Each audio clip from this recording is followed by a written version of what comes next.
costume before they make their way out for the first act here at Roots Hall. We used to have a coach here, Mick Buxton. He would have had an answer to that. Put a short sleeve shirt on. If you want to keep warm, run around. Well, whilst this brief intermission unfolds, it gives me a chance to talk you through the team. There's only the one change for Southend, with Charlie Kendall coming in for the injured Harry Cardwell. So it means Colin Ndengendi is in goal. He'll remain in grey. Southend in their dark blue shirts and shorts and white socks. The back three of Harry Taylor on his 150th appearance, Joe Gubbins and captain Nathan Ralph, Gus Scott Morris on the right, Harry Boyes on the left, Cav Miley in front of the defence, Ollie Coker and Leon Parallon in midfield, with Charlie Kendall and Andy Dallas leading the line. And as Paul Clark said, some of the Eastleigh players who were wearing the Under Armour have been told, bear the cold, you're not wearing that one today. Yeah, I mean, you can see the point of view of the assistant referee. He looks across the line and looks at a crowd of players and an arm goes up in the air. The only way of identifying it is the colour of the shirt that's on that arm. And as you say, if arms go up. Absolutely. And as I say, I'm half surprised that they've not had Doug Collin out for it as well, because I know it's a grey shirt, but in a crowd... The only issue then would be that Colin's second kit is all green, which might cause a bit of a problem for Eastleigh. So Eastleigh, their goalkeepers all in red, and they're still in their green shirts and navy shorts and green socks. They're playing from right to left, Southend from left to right.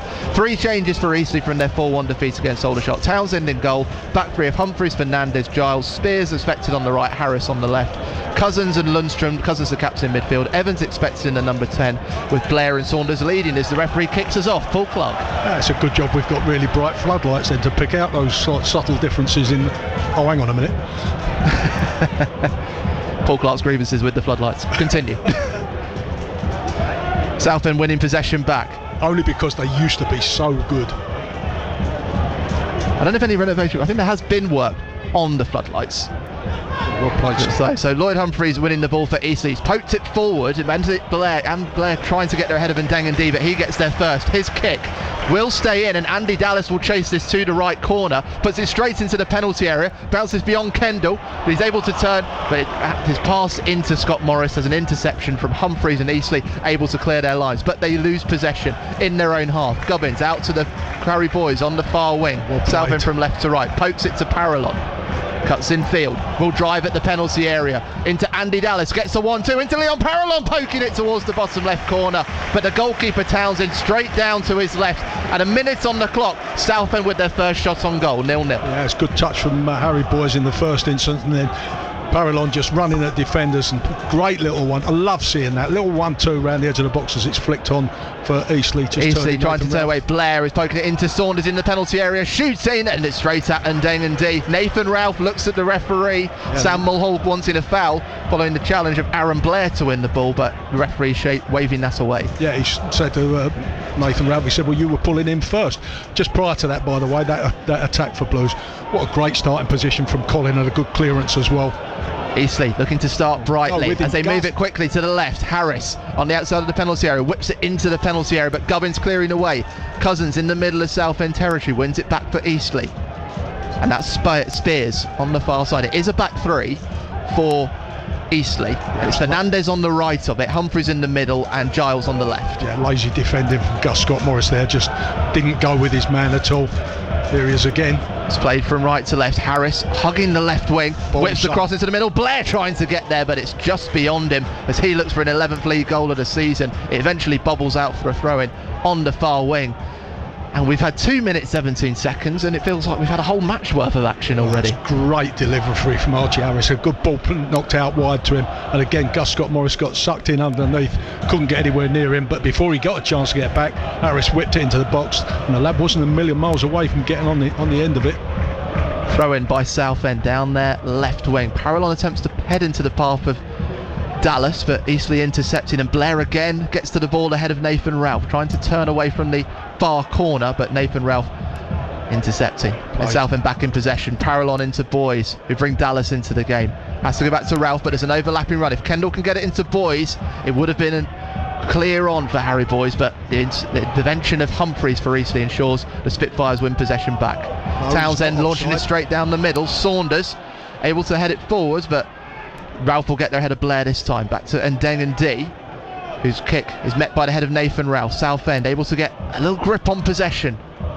Back to Scott Morris. His high ball aimed at Dallas, met by Lloyd Humphries. And Eastleigh win possession back again. Giles into Lundstrom. But 17 on 17, the former Eastleigh man, Cav Miley, winning the ball back for Southend. And Taylor, a cut in to Ollie Coker. Kendall with the back heel into Harry Taylor. Clever feet to get away from Archie Harris of Eastleigh.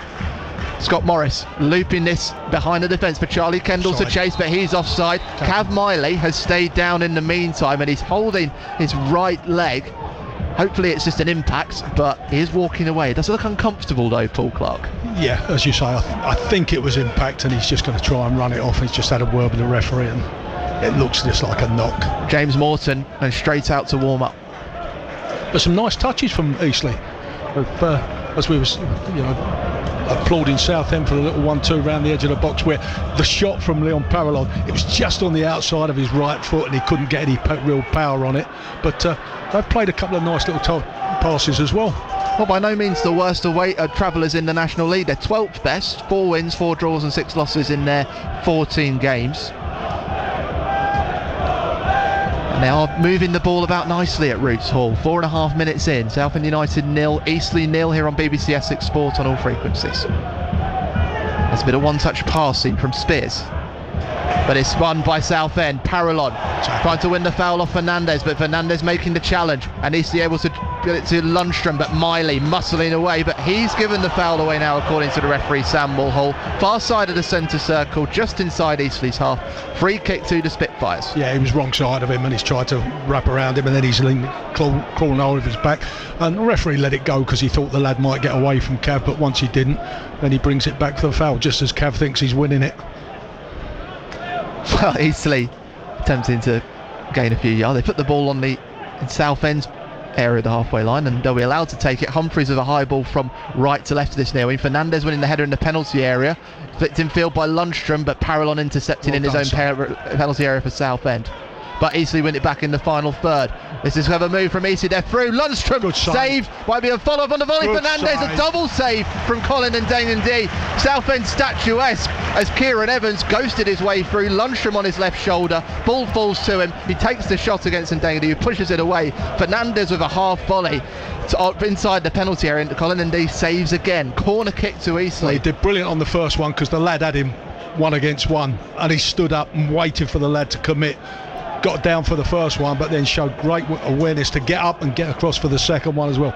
Really good goalkeeping. So the corner kick to come from Will Spears from the far corner, swing away from the byline. It's head from Lloyd Humphries, but it's wide of the Southend goal, and it will be a goal kick. And this frenetic pace from Eastleigh, just getting Southend on the back step at the moment. So 0-0. I must say, absolutely tremendous goalkeeping, but woeful defending, because too often little 1-2s and players are just looking with their eyes just following the ball. It gets played behind, so they turn and follow the ball, and someone will make a run behind them. Just go with your man, then turn and look at the ball. It's man first, then the ball. Joe Gubbins trying to relay those words of encouragement to his teammates. He's a little bit shaken in his opening 7 minutes at Roots Hall. And Dangandy's goal kick straight down the middle of the field. Kendall attempting to win the header.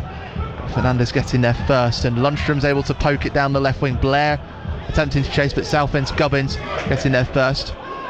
Or hook it down the right wing. Eastleigh's Giles intercepting, but his pass met by Southend's Coker. Tries to flick it to Parallon, but Cousins down there wrong side. Work, and Eastleigh able to push it down the left wing. Blair again trying to get between the two defenders. Southend and Dangandy pushes it forward. Dallas chasing the long kick into the penalty area, picked up by Nick Townsend, and he'll roll it out to his man Louis Giles.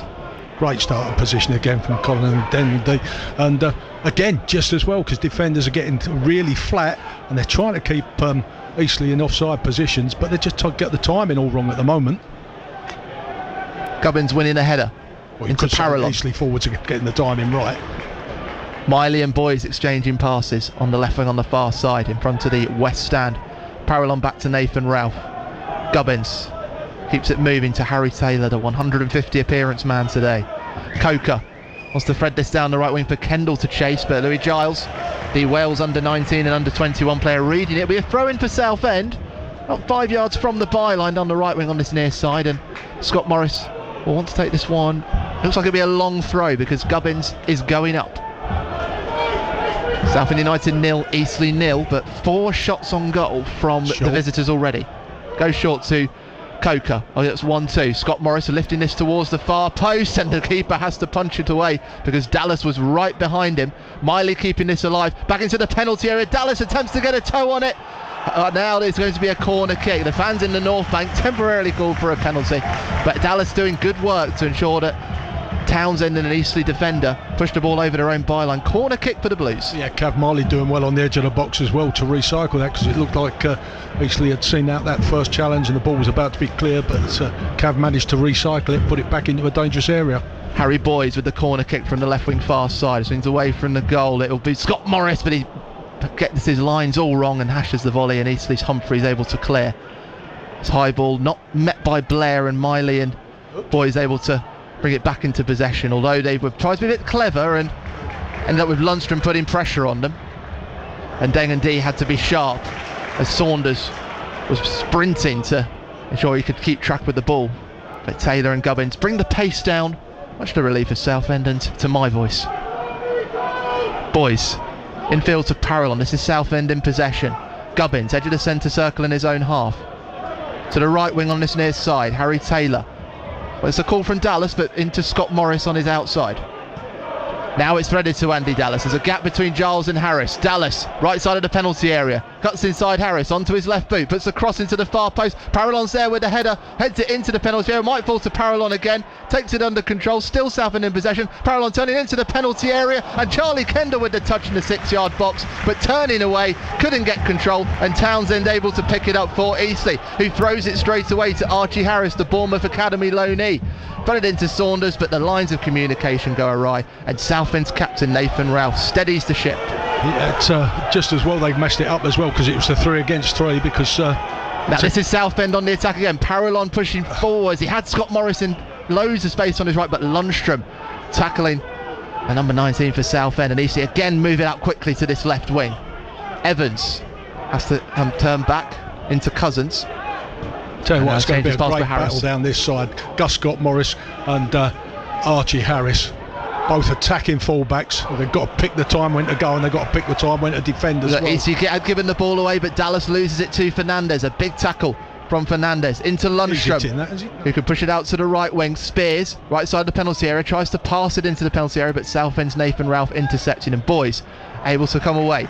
Gets it back from Dallas, and now Southend can get on the counter. Coker with a run to Boys' right, but Parallon's on the left, taking on Fernandez, and has to leave it back to Boys. Wanted to find space on his inside to run towards the centre of the field, but it didn't open up. It's Miley. It's called for a bit of calm. The drums bang around Roots Hall under the floodlights. 12 minutes in, Southend 0, Eastleigh 0. Yeah, it was sensible there, because they looked like they had the brake on, trying to brake quick, and then just one little hiccup and it all broke down. But so they slowed it down again. They went to recycle, just lost a bit of patience and tried to force it, unfortunately. They're trying to loop the ball around the outside of the 3-man defence, but at the moment they're reading it well, and Dallas and Kendall unable to get onto it more often than not. Eastleigh with possession in Southend's half. Harris to Cousins on the edge of the centre circle. Threaded into Saunders, but Coker doing the work to intercept, and there is space if Southend get the ball to counter-attack. Coker shifting direction, threaded into Parallon, accelerating towards the right side of the penalty area, has to cut inside, but no one else in blue around him, and Eastleigh's Giles able to clear away. Gubbins was on Saunders, did win the header, but Paul Clark a bit too heavy. Well, I'd been interested if the ball hadn't gone to a green shirt. I thought he actually went through the lad to win it, but fair play, got away with it. Harvey Saunders shoulder the next time I just come up there, won't it? Harvey Saunders challenging Joe Gubbins for the ball. A League 2 promotion winner at Bristol Rovers 4 seasons ago, joining on loan from Tranmere Rovers alongside Aaron Blair. He's trying to chase this high ball down the right wing. Aaron Blair, a very familiar name in the county of Essex. Time at Brightlingsea Regent in the 2021-22 season, but 4 different spells at Braintree. Scoring 11 goals in his first season, 16 goals in his second season. And then brought in from Maidstone, where he scored 20 goals in 50 appearances last season. He's on 10, all in the league for the Spitfires this season. One of them coming against Southend United back in September. And Spitfire's still on the ball. Giles has to turn back to his keeper. It's Charlie Kendall, and he's put pressure on the back line. Townsend firing this towards the right corner on the far side, but Harry Boyes heading it across Colin and Dengendee's path, who Saul Clark, as we said, has fresh competition from Owen Mason. Yeah, it's I mean, obviously don't know what goes on behind closed doors, but Nick Hayes obviously thought, well, hang on a minute, I make a mistake and I get dropped. Colin makes a mistake and he's kept in. It looks like Kevin's made his choice as number one, and so Hayes thought, I'm out of here. And that long kick from Ndengende did bounce on the edge of the penalty area. Scott Morris was nearest to it, but was going to Townsend. See what he nearly did again. He's put his hand up. He's got a habit, and it's going to catch him out one day, I'm telling you. It's just as that bounced over his head, he just went to play it with his arm, and he's done it a number of times on corners for Blues. Well controlled by Charlie Kendall as it was eventually brought to ground. The combination with Scott Morris does result in a Southend throw-in. Yeah, I think it's one of those things that's just becoming a habit with him, and he needs to get it out because it's going to cost him. Scott Morris can go for 4 consecutive games of a goal contribution. First time he would have done that since September 2024. There's Ollie Coker in possession for Southend in Eastleigh's half. Ready to Andy Dallas. He would have been in an offside position, and Eastleigh's Evans looking to break away. Credit towards the right wing for Blair to chase. We know he's got pace, but Nathan Ralph is aware of that now, and he's sticking to the number 11 of Eastleigh like glue. For getting back into the defensive shape with the Blues in possession. Coker on the left wing, infield to Dallas. Quicker, son. Retains the ball, driving to the penalty area, but a heavy touch and can't poke it to Kendall, and Eastleigh able to come away with possession. Evans out to Blair, who's on the halfway line on the right wing, far side. Boyes and Ralph crowding around him, and eventually Boyes putting him off enough to win the ball back for Southend, and Nathan Ralph down the line to Parallon, who's in close quarters. We'll give it back to his captain. This time it's looped over the lines. Humphreys intercepting for Eastleigh as Evans and Giles got the ball. Well, bit of an upset going on in the North East. Gateshead leading Hartlepool on the road 1-0. Gateshead the bottom side in the National League, whereas Hartlepool 9th in the table. The kick from Armstrong of Eastleigh, not far, and Parallon heading forward for Southend, but Fernandez firing it down the right wing. Blair nowhere near it, and it's a Southend throw. The game just seems to have calmed down a bit now, Paul, after that frantic first 5 minutes. Yeah, I've been impressed with Humphreys for Eastleigh. He looks like, you know, he knows the game inside out as a defender. He's picking up little areas, filling little pockets, but I think he's vulnerable if you can get him with a bit of pace. Just look to him, he's good at intercepting things, got a nice switch from left. Brilliant ball from Harry Boyes into Scott Morris, but the touch lets him down, and Archie Harris of Eastleigh able to give it back to his keeper. It's kicked forward, have Miley meeting the header, but into the path of Eastleigh's captain Cousins. Harris with plenty of space on this near wing. Scott Morris hasn't turned back yet to see.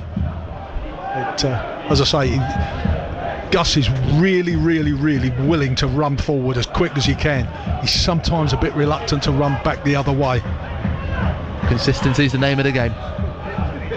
Eastleigh with possession in their own half. Humphreys, formerly of Weston-super-Mare, under Bartlett, 3 separate spells, joining the Spitfires in 2024. It's Townsend, the goalkeeper.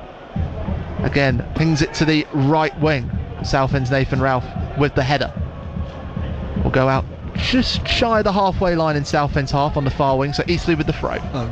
Just to refer Gus Scott Morris as well there. As I say, he's naturally inclined to run forward every chance he gets. He's not naturally inclined to run backwards quite as quickly, but that's why that's such a good combination with Harry Taylor behind him there, because that allows him to do that. Spears attempting to thread into Saunders. A really nice ball actually from the 20-year-old, but intercepted by Joe Gubbins of Southend. That's why that's been such a productive area for them, and on this right hand side with Gus Scott Morris getting the opposition box and it not costing them an inordinate amount of goals, because Harry Taylor's been able to fill that area. It's a nice balance most of the time. Will Spears with the throw in for Eastleigh, on loan from the Cardiff City Academy. To Cousins. Out of his feet, playing it towards the left side of the penalty area, but Scott Morris able to clear away, and Kendall chests it to Coker, and now Southend can't quite get on the counter because it's beyond Parallon. It's to Spears. He'll lift it into the penalty area, over the head of Saunders, over the byline, and it will be a goal kick.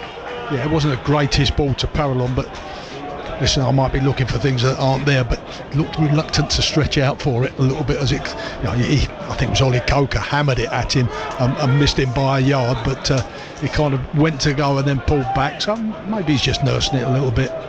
Maybe it was just too far away and he thought, I can't get that. There is game management to bear in mind for Southend United. After this, they've got 5 consecutive away games across 19 days, where they'll travel just under 1,500 miles. Apparently if you get to Istanbul. Much warmer over there than it is here. How long have you been sat at home working that out? I had a bit of help with that one, actually. Our community's growing. Scott Morris lifting this to Kendall. The flag goes up against him, and it's second offside against Southend of the game. Restart for Eastleigh.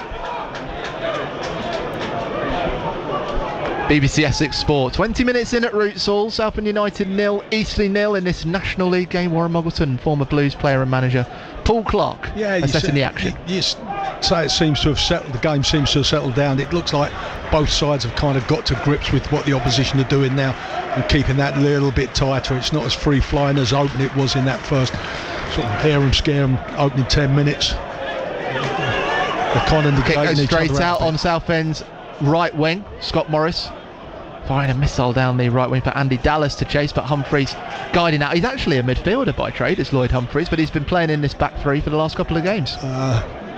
Football history is littered with midfield players that have gone back and made a decent career at centre half. Well, we mentioned one already, haven't we? And you think of the likes of John McGovern that won 2 European Cups of doing it for Notts Forest and then went back to play as a centre half. Mascherano was midfield player for Barcelona and Liverpool for a long time, and he did all right, didn't he? He did well. A well-trodden path.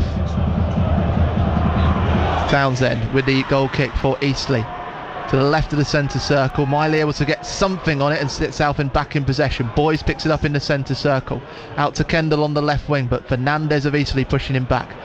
Boys have spotted the overlapping run of Leon Parallon into space towards the left corner far side. Humphreys has been drawn out towards him. Parallon driving towards the byline, puts a cross into the middle, but it's too close to the goalkeeper Nick Townsend. Still 0-0. Yeah, that's where you want to get him. That we're talking about Humphreys before. When Gus Scott Morris picked up that ball to take the throw down the line, Humphreys set off like a second before he threw it. There, Parallon gets one against Humphreys in the wide positions. Go and take him on. That's where he's going to be vulnerable, as Leon just proved there. Scott Morris heading the ball forward from the goal kick, but both Kendall and Dallas were offside. So we go full circle. This time Townsend taking some time on the ball.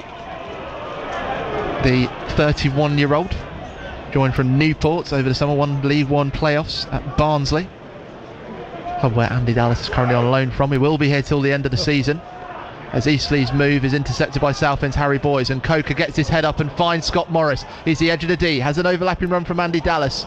Ball just bobbles in front of Dallas, but he's carried it into the penalty area, goes down, but it's a tackle from Archie Harris, and play continues with Eastleigh in possession. As he tries to play it down the right wing, he didn't set his sight straight, and it'll be a throw-in for Southend. But a good passage of play, and Ollie Coker with a really incisive pass. Yeah, and Archie Harris there played the ball, or put his foot on the ball, and Andy Dallas just tripped over it as he went to try and play it. So it was a decent tackle from Harris.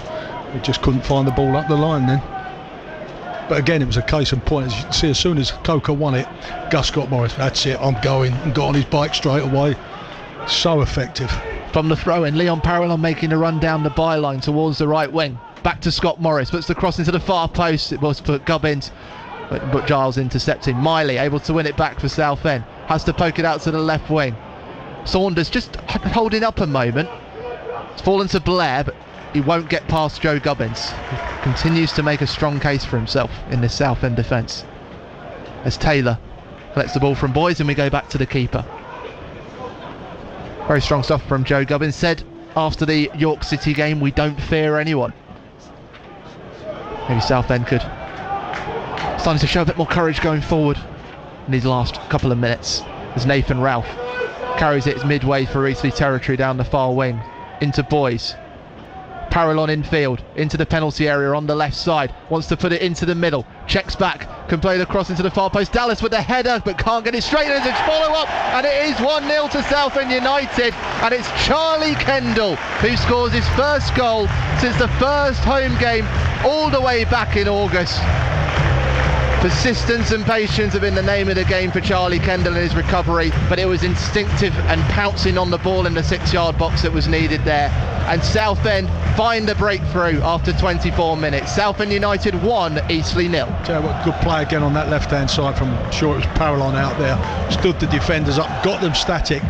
And he's lethal. If he can stand up a defender, get him static, he's going to get away from him and get the ball in. And then huge credit to Charlie Kendall there, because when the balls have gone into the box, it's easy to stand around and wait and see what happens, and then the ball drops down and then it's a race.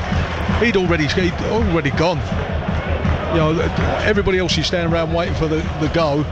He's gone on the get set and got there first because of it. Great touch, great goal.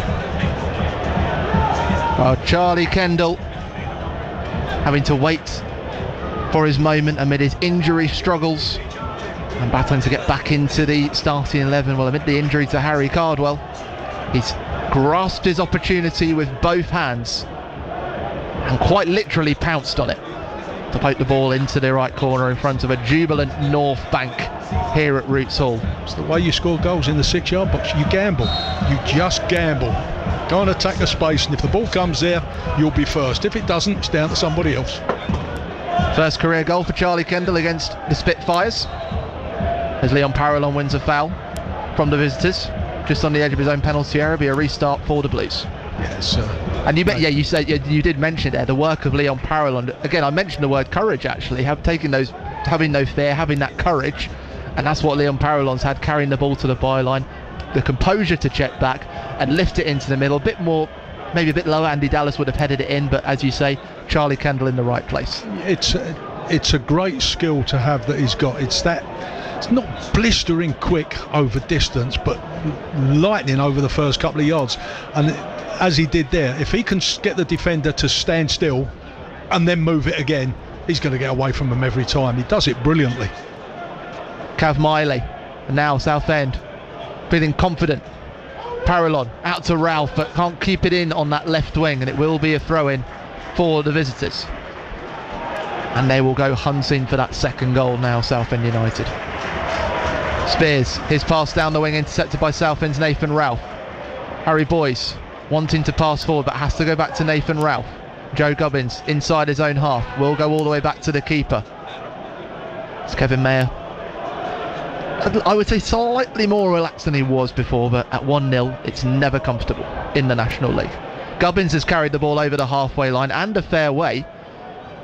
Dallas checking back, going from left to right, shimmying away from Lundstrom. Parallon on his left, Boys out on the far wing. What can Southend construct here? Boys will cross on his own this time, and it's Townsend that has to come because it was on the head of Andy Dallas, and Townsend quickly fires this down the left wing. Harry Taylor with the header to get there ahead of Saunders. He'll fire it straight downfield and back to keeper Townsend. Interesting tactic this, Eastleigh. As soon as the goalkeeper gets it, they want to fire the ball straight away. Lundstrom is there alongside Blair and Saunders. I'll tell you what, he did well, the goalkeeper as well. Come and get that as quick. It was nice and positive, which his defenders will really appreciate. Came and got it, then immediately looked to get it in behind the defenders to turn them round. But yet again, Harry Taylor was there. Townsend's ball flying towards the left wing, but Scott Morris meeting it for Southend. The back of Charlie Kendall. Coker will put it into his path. Kendall taking on Giles. He'll be to the right side of the penalty area. Cuts in field, plays it across. Parallon with the touch, but turning away from the ball. Eastleigh can't clear their lines though. Coker on the edge of the final third. Thought about taking it on himself, but checks back to Miley. Boys on his left. Out to Andy Dallas, who's drifted away from the penalty area. Parallon back to Boys. It's intricate, fast stuff from Southend. Boys with the cross to the far post. Scott Morris! Oh, he bounced the ball onto the grass and it bounces over the crossbar. And Scott Morris so close to a 6th goal in the league this season. Millimetres. Still Southend 1, Eastleigh 0. Yeah, he got it down really. Probably came off the sole of his boot. into the ground and then watched it bounce agonisingly over the crossbar. Didn't get the cleanest contact, which you have to give the defender a bit of credit for there, because he was coming back and putting him under pressure. You would think if he'd got the defenders like a yard away, he gets a good clean side foot on that and the net bulges.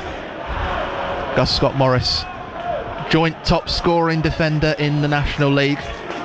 He's not a defender. Well, according to some stats,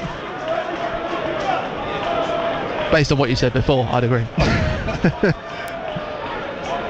The only one officially as that, Malachi Fagan-Walcott of York City, both of them on 5 league goals. Listen, he's a wing back, he's defined as a defender, but have a look at his they call them heat maps, and he came so close at the LNER on Saturday to scoring, as he will do most weeks. Bit of headed tennis concludes. That's why he's got such a terrific goal scoring record. It's brilliant. Bit of headed tennis concluding with a bit of a tussle between Coker and Humphreys. Coker trying to keep the ball in, Humphreys keeping it out and to win Eastleigh a throw-in. Archie Harris decides he will launch this one. Try to win a few metres, but the assistant referee Ryan Head a bit wise to that. Harris has headed onto Southend's Miley, a back flick from Dallas. Kendall tries to poke it back into his path. Headed away by Fernandez of Eastleigh, but straight to Scott Morris of Southend, who decides to go back to Gubbins. They're happy to draw Eastleigh out of their shape, try and move them from left to right and create the spaces for the likes of Boys and Scott Morris to work around the channels. They want to, but at 1-0, that's not enough to panic Eastleigh into just changing everything at the moment, because they were getting a deal of success as well. The game was fairly even up until Southend getting their noses in front, so they'll just go, well, if we'll keep doing that, we'll get our chances. Obviously, as the game goes on and Southend remain in front, they're going to have to come out a bit more, but they're not panicking at the moment. No sign of the Spitfires defenestrating their match strategy or throwing it out the window. Arsenal with a 1-0 lead at the San Siro against Inter Milan in the Champions League, following Manchester City's 3-1 defeat against Bodo Glimt. Leon Paralon's won the ball inside Eastleigh's half. Charlie Kendall, edge of the penalty area, will take it on himself, right-footed. Deflects of the back of Louis Giles, spinning away to the left of goal, won't go over the byline, and it'll be picked up by Townsend. There's a sentence you wouldn't have said 6 weeks ago, wouldn't it? Leon Paralon wins the ball back. Did tremendous there coming back, got sneaked up behind the lad who's just dwelt on the ball too long, nicked it off him. Nice to see him doing the defensive work. Charlie Kendall's got a great role in there as well from the goal kick. When the defenders win the ball and push it forward, Charlie Kendall's there almost folding over the ball to ensure it goes back to a man in blue, keep them in possession. Ndengendi's kick out to the left wing, wide of the mark. Over the half hour here. Listen, he's had 6 kicks in this first half, and that's the first one that's gone out of play and someone gets on his back straight away. Makes you laugh, doesn't it?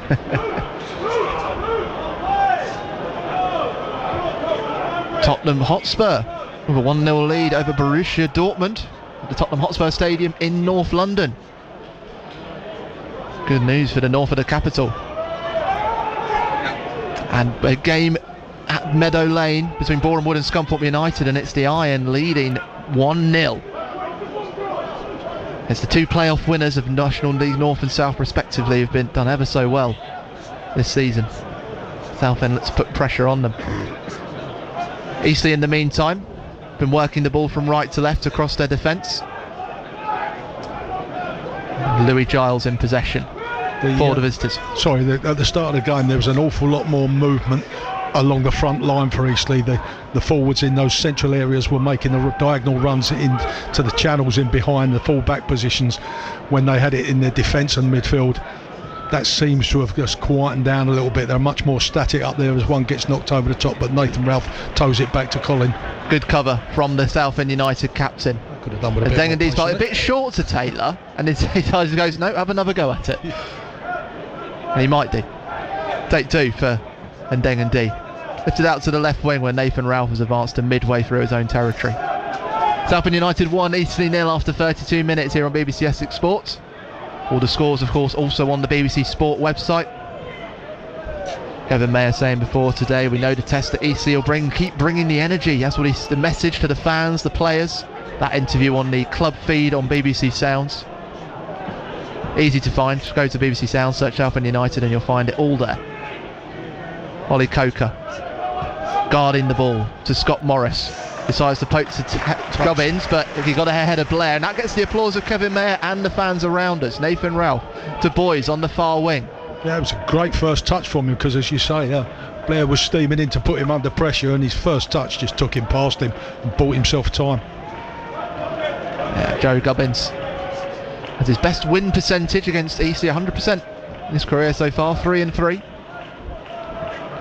And he exchanges passes with Harry Taylor, the 150 man, who himself has his most wins in his career against Eastleigh, 7-11.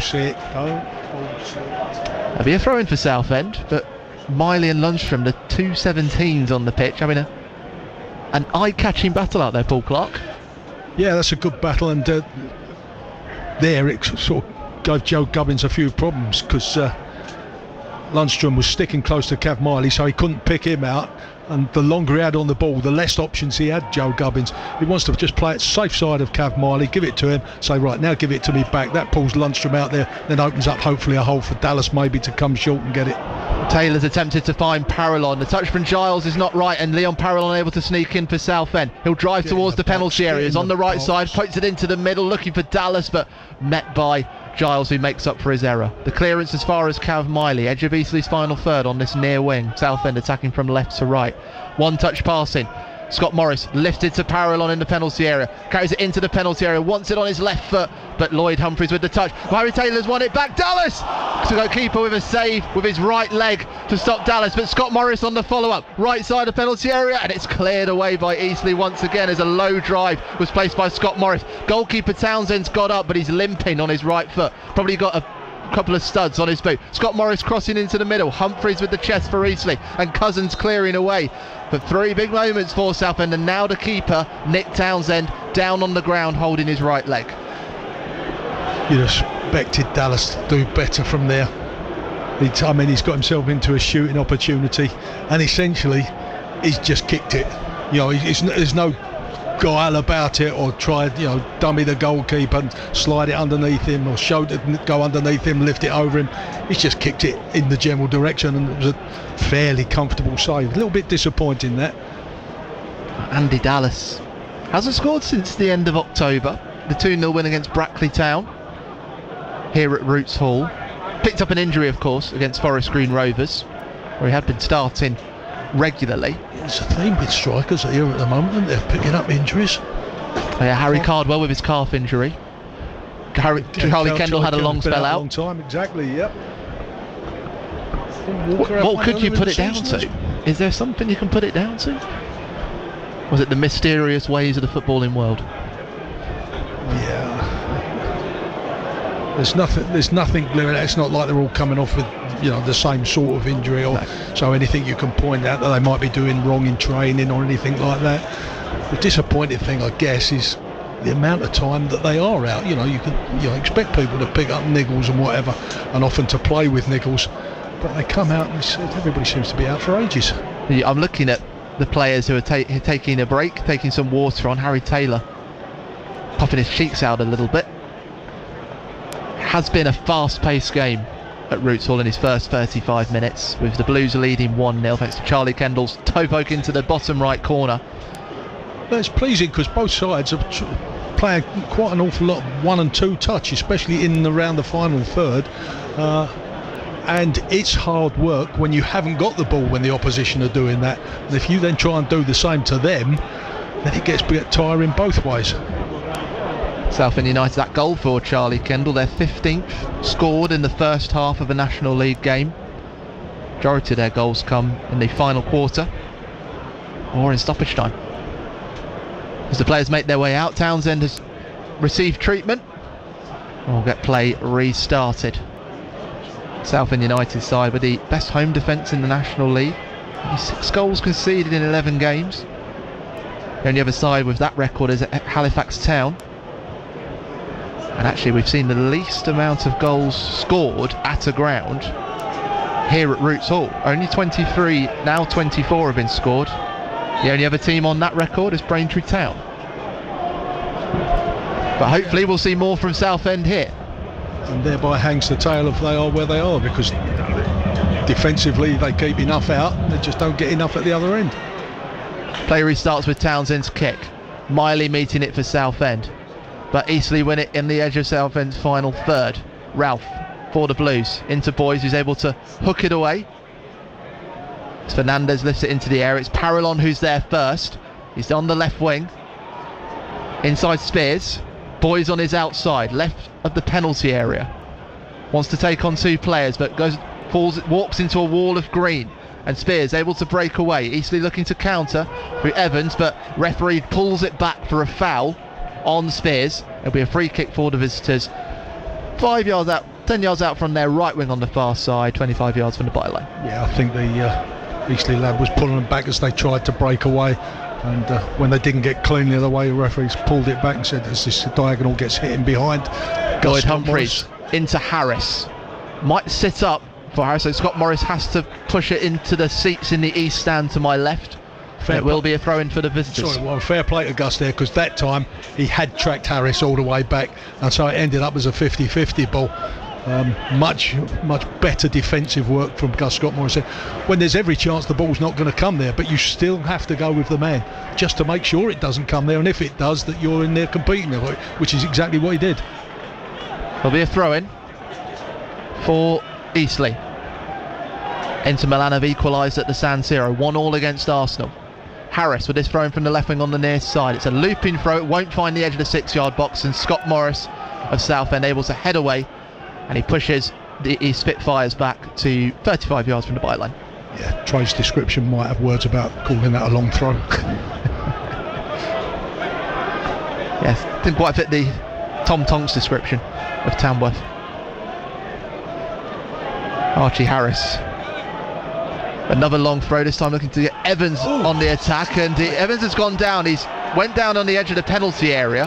Whether there was an elbow or a foot in his chest, no, I think not sure. But he stayed down, and the referee is having a look. He's not stopping play yet because Eastleigh are in possession. They go back to Giles. Scott Bartlett, the manager's got his hands up on the edge of his technical area. Look, but currently Eastleigh playing with 10 men and keeping possession. Evans is staying down in the penalty area. And play continuing. The Spitfires want to keep moving, but now it's intercepted by Southend. They can't keep hold of it though. Back to Cousins, who will put it over the line, over the wing now, just shy beyond the halfway line. And attention now turns to Kieran Evans, the 24-year-old. Paul, what did you see? I think it was Nathan Ralph. He came across and he cleared the ball and cleared it quite legitimately, and as he's done it, the ball popped up and his knee come up, and the lad's running across trying to get across there, and just as Nathan's cleared it, his knee has not followed through, but he's caught him with his knee, I think in his midriff or around his ribs, somewhere like that. Completely accidental. So for me, the referee got it right. There was no foul there. Nathan's just clearing the ball and the lad's trying to win it and come across him, and it's just caught his knee.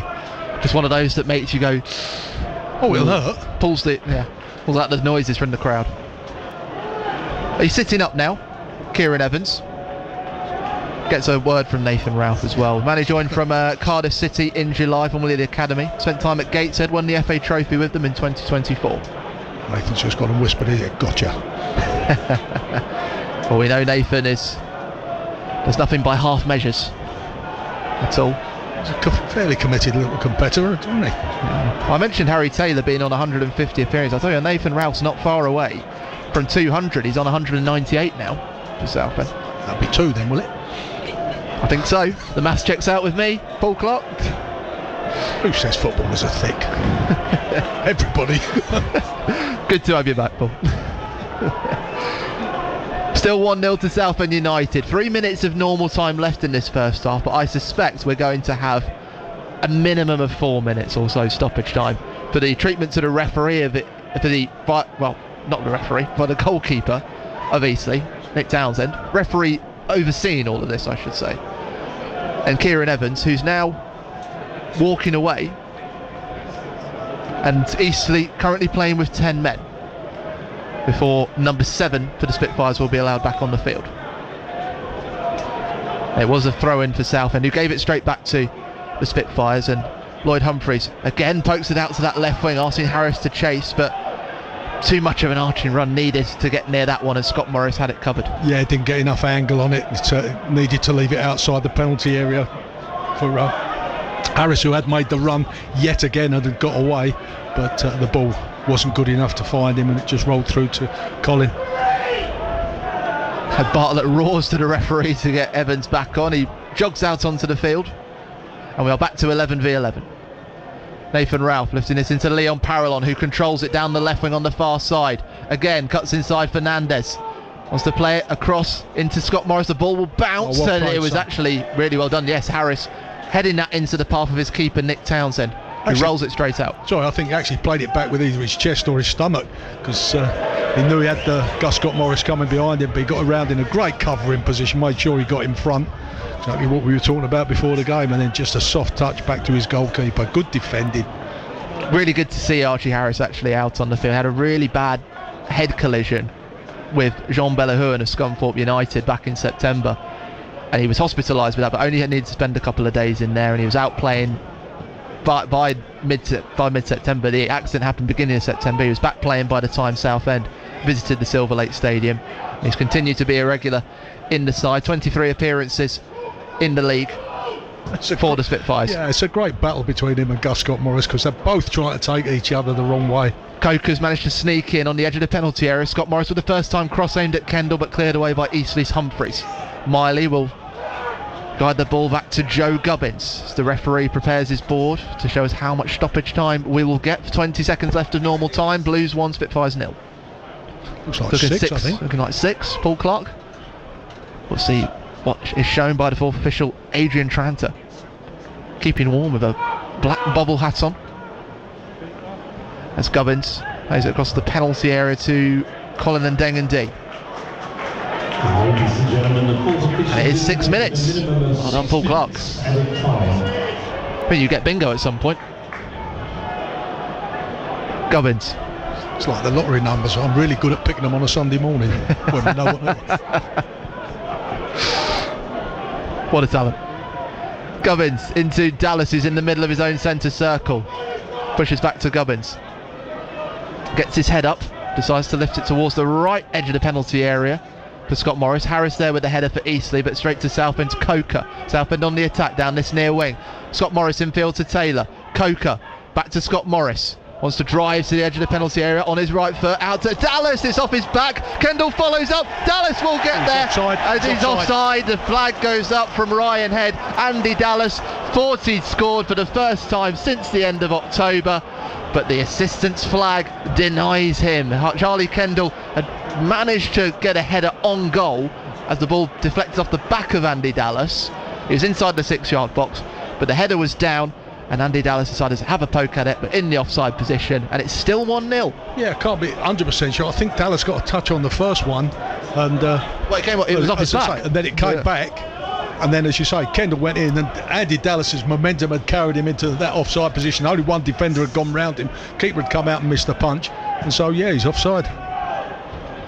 Nathan Ralph lifting it to Dallas, but Miley and Parallon trying to keep play alive as Parallon headed it forwards. Jordan Cousins with a hefty challenge in the back of the midfielder, and it'll be a foul by Eastleigh. A free kick for Southend, near edge of the centre circle inside the visitors' half. Jordan Cousins wearing the captain's armband today, a winner of League One with Wigan Athletic 4 seasons ago. Joining from Cambridge United over the summer in 314 EFL appearances, never faced Southend United until today. Ollie Coker with the free kick from the near side of the centre circle, right to left. Eventually hooked away by Fernandez. Leon Parallon picking it up on the edge of the final third. Poked into Nathan Ralph, really clever stuff. The Southend captain wants to put the cross in from left to right. It won't fall to Scott Morris. Gubbins back to him. Put to Kendall on the turn, wanted on his right foot. He's lost the byline, played into the middle. Evans intercepting for Eastleigh and able to clear away, and that might fall kindly to Aaron Blair. And Miley with the sliding tackle, and he doesn't get he gets the man, but doesn't get the ball, and it is a yellow card for Cav Miley. An 8 for the season. He's now 2 away from suspension, but If he hadn't done it, Aaron Blair would have been clean away down that right wing. Yeah, you could see that one coming. There was no way Blair was going to be allowed to get away there. It was a great play up, but at the other end from Charlie Kendall, a couple of times he looked like he might have a shooting opportunity, but defenders were throwing themselves on the ground in front of him, and he had the wherewithal just to shape to shoot, let them commit themselves and then move it again, then tried to cut it back. Unfortunately, could only pick out a green shirt in the end, and so got cleared. And Aaron Blair, if he toes it past or away from Cav Miley, it's a foot race, and I think I'm fairly confident that my money would have been on. Aaron Blair looking to score in consecutive games, scored the solitary Spitfires goal in that 4-1 defeat against Aldershot at the weekend. The free kick from right to left is high. Harris winning the header, puts it into the penalty area, but Cav Miley of Southend able to meet it, and Taylor clearing away to Kendall, wants to get on the turn, manages to keep it. I don't know, he looks like he's got a magnet in his boot, Charlie Kendall, and now he's drawn the foul from Louis Fernandez.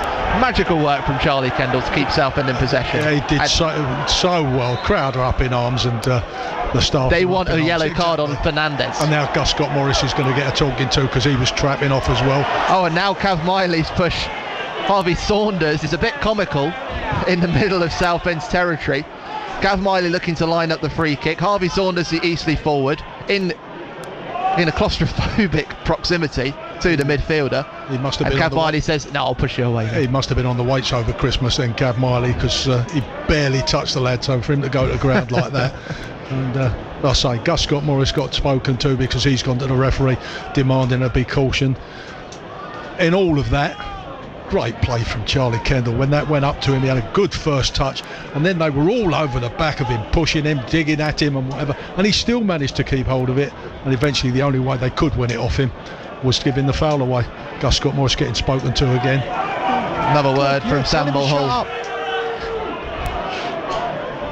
First time for Sam Mulhall, refereeing Southend at Roots Hall. He's officiated them 6 times before. Southend have won 4 of them. Yeah, we can't afford to be without him, so if you can get him to shut up so we can't lose him, that's great.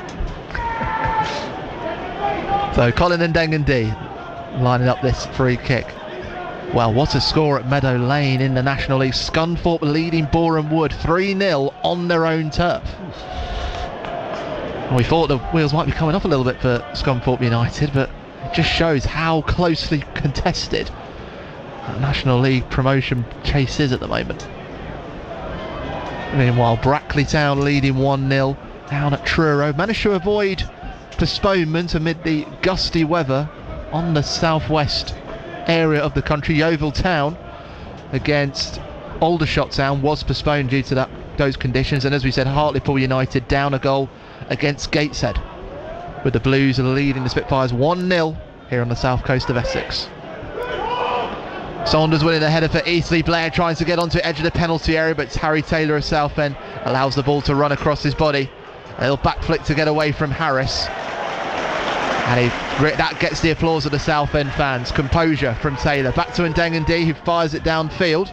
Humphreys with the header, and a kick of frustration from Josh Lundstrom, the former Oldham Athletic man who didn't play against Southend at Wembley, as he kicks it towards the right corner when no one else waits. Nathan Ralph picks up the ball, and the referee blows his whistle for half-time, with Southend United leading Eastleigh by 1-0. Charlie Kendall with his first goal since the middle of August, poking in at close quarters into the bottom right corner. Andy Dallas has found the back of the net as he looks for his first goal since the end of October, but it has been ruled out for offside. There was a frenetic fast start from the visitors, who put in 4 shots in the first 5 minutes or so here at Roots Hall, but that has been it in terms of attacking action from the visitors, as Southend have gradually grown more confident, more courageous going forward, and it's earned them the reward, Paul Clark, of having that lead at half time. Yeah, and they deserve that lead at half time, and I've been thoroughly entertained for that 45 minutes, to be perfectly honest. I mean, I think both sides started really brightly. Eastleigh showed that they have got a threat, and Southend gave as good as they got in that 10 minutes. It was kind of end-to-end stuff, and then it settled a little bit as both sides got used to each other, and Southend kind of grew into the game more and more, and have shown more consistent threat than Eastleigh have had in that first half, and deserve the lead. There's been some great battles, as you said. Miley against Evans, loving Harris against Gus Scott Morris. those little battles all over the park.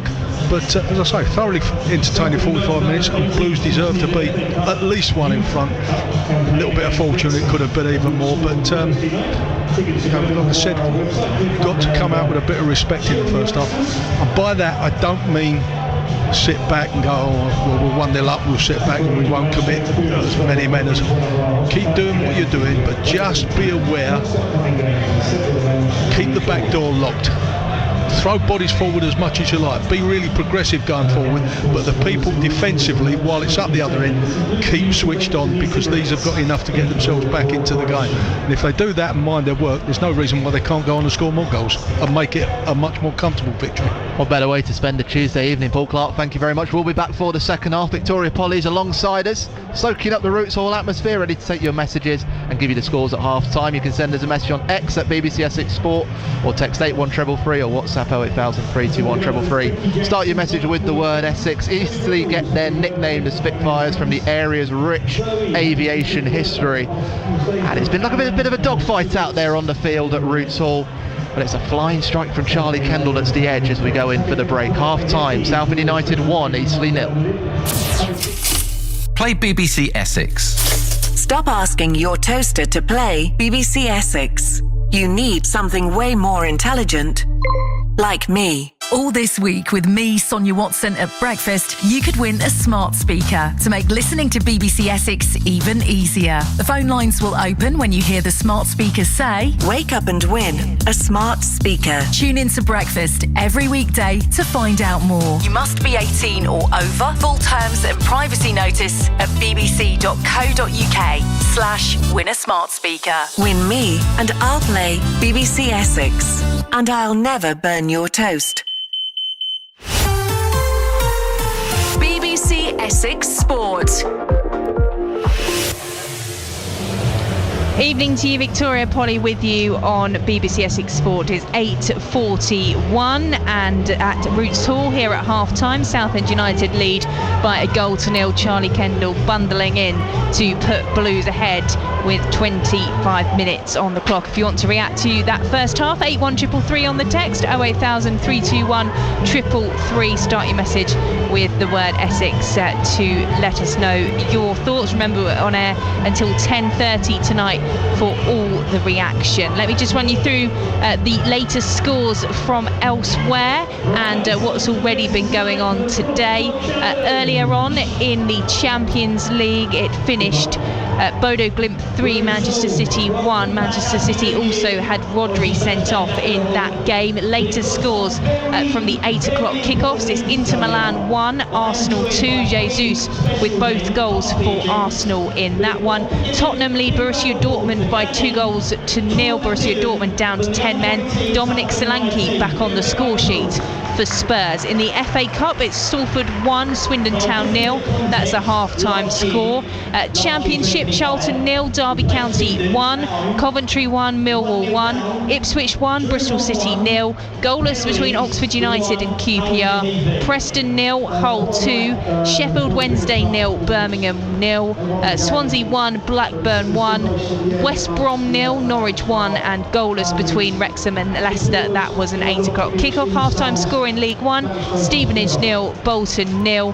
And the games elsewhere in the National League: Bournemouth 0, Scunthorpe United 3, Hartlepool 0, bottom of the table, Gateshead 1, Truro 0, Brackley 1, and Yeovil against Aldershot was postponed earlier due to a waterlogged pitch.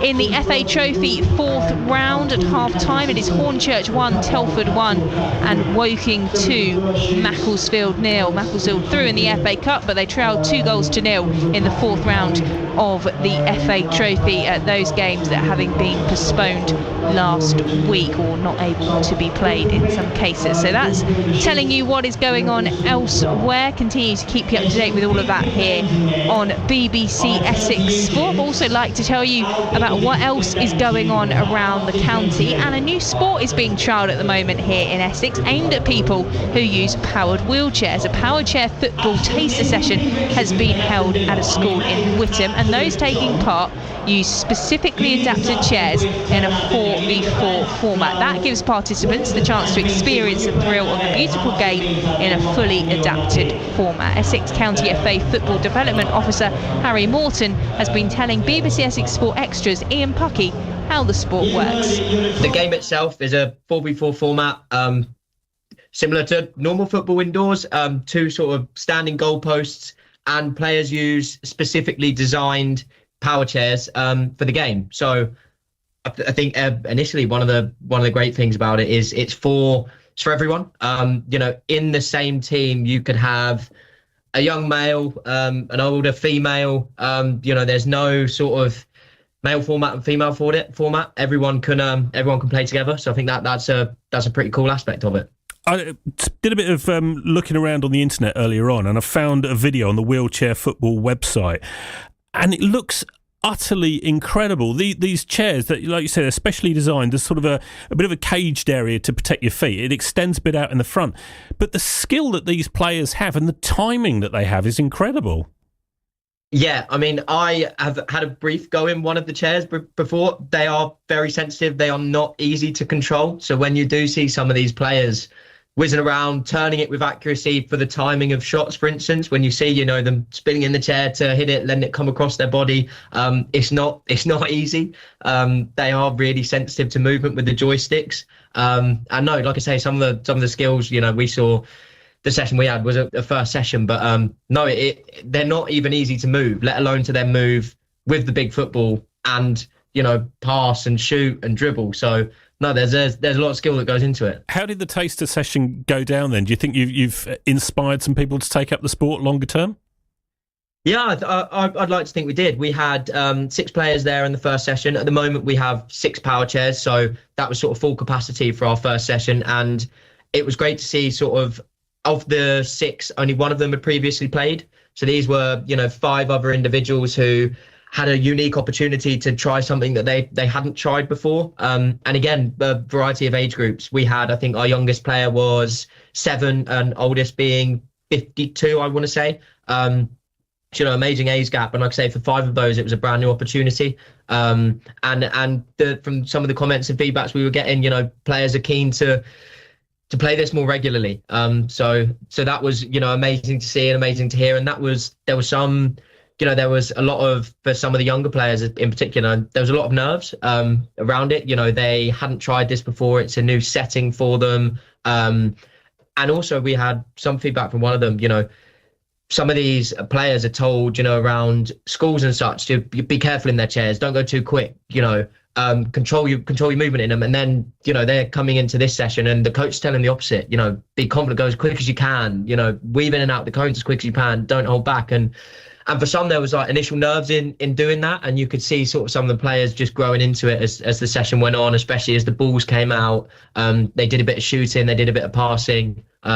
So yeah, really unique offering, and the feedback was really positive, and we're looking forward to seeing where we can take it moving forward. That's Harry Morton from the Essex County FA talking about power chair trial sessions that have been held here in Essex. And if you want to hear more about that, then make sure you catch up with BBC Essex Sport Extra. You can listen to last night's episode on BBC Sounds, featuring that, rounding up what's been happening in Australia for Manningtree tennis player Henry Patton, winning the Adelaide International ahead of defending his Grand Slam title at the Australian Open with men's doubles partner Harry Heliavara. Also hearing from Barry Hearn, part of our Frayed special podcast, live behind the scenes at the Masters of this special episode with Shabnam Yunus-Jewell out this week. If you missed it earlier from 6 on BBC Essex, you can listen back to that on BBC Sounds, where you'll also find an Around the Wicket special celebrating 150 years of Essex County Cricket Club. So that one for you to listen back to some of the players, past and present, gathering in Chelmsford for that anniversary, the 14th of January 1876, when the club was founded, and they have been reflecting on some of their best memories with the club, and we've rounded that all up into a special half-hour programme for you to listen to on BBC Sounds. But we will have more for you as we get towards the cricket season, the return of Around the Wicket at the start of April, so keep your eyes peeled for that one on BBC Essex Sport. The time is 11 minutes to 9. BBC Essex Sport.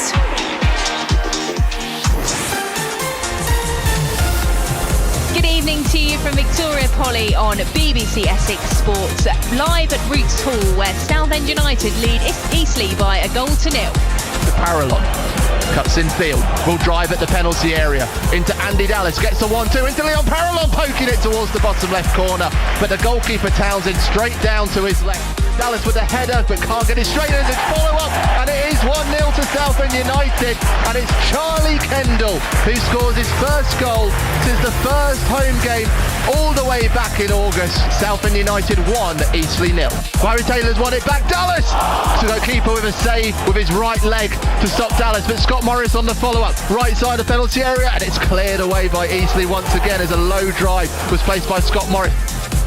Southend United a goal up thanks to Charlie Kendall. They thought they'd got a second as well. Andy Dallas thought he had doubled the lead, but that one was ruled out for offside. But Southend United on top. We'll be back for second half commentary very shortly here for you on BBC Essex to see if Southend United can continue their good form in the National League. Can they get a first win of 2026 here at Roots Hall? Don't forget we're on air until 10:30 for reaction at BBC Essex Sport. To get in touch on X, and you can text 81333. Elsewhere this evening, Arsenal lead by 2-1 at Inter Milan in the Champions League. Spurs are 2-0 up against Borussia Dortmund, who are down to 10 men. Earlier, Manchester City were beaten at Bodo Glimt by 3-1 with Rodri sent off. Elsewhere, Salford lead Swindon in their FA Cup third round match at half-time, while the standout scores from the National League, Scunthorpe United 3-0 up at Meadow Park. They lead Boreham Wood there. Hartlepool are trailing by 0-0 at home to Gateshead, and Brackley Town are 1-0 up at Truro. Those are the scores from elsewhere. We'll continue to keep you updated here on BBC Essex Sport, the home of the county's live sport, bringing you full match commentary of Southend United against Eastleigh in the National League here on BBC Essex and online. So it's time to head back to our commentary team for the second half. Let's rejoin former Southend United player and manager Paul Clark alongside BBC Essex's Warren Muggleton. BBC Essex Sport. Thank you very much, Victoria. Yes, Southend fans making their way back to their seats all around me at Roots Hall. Quite as full as we've seen it this season on this cold January night, but plenty of fans in attendance. There are a brave few that have made their way from the south coast as well of Eastleigh. I would suspect about 15-20 people, but we'll get those official attendance figures for you. Floodlight shining brightly here on the south coast of Essex. Seen all sorts of characters around the ground today.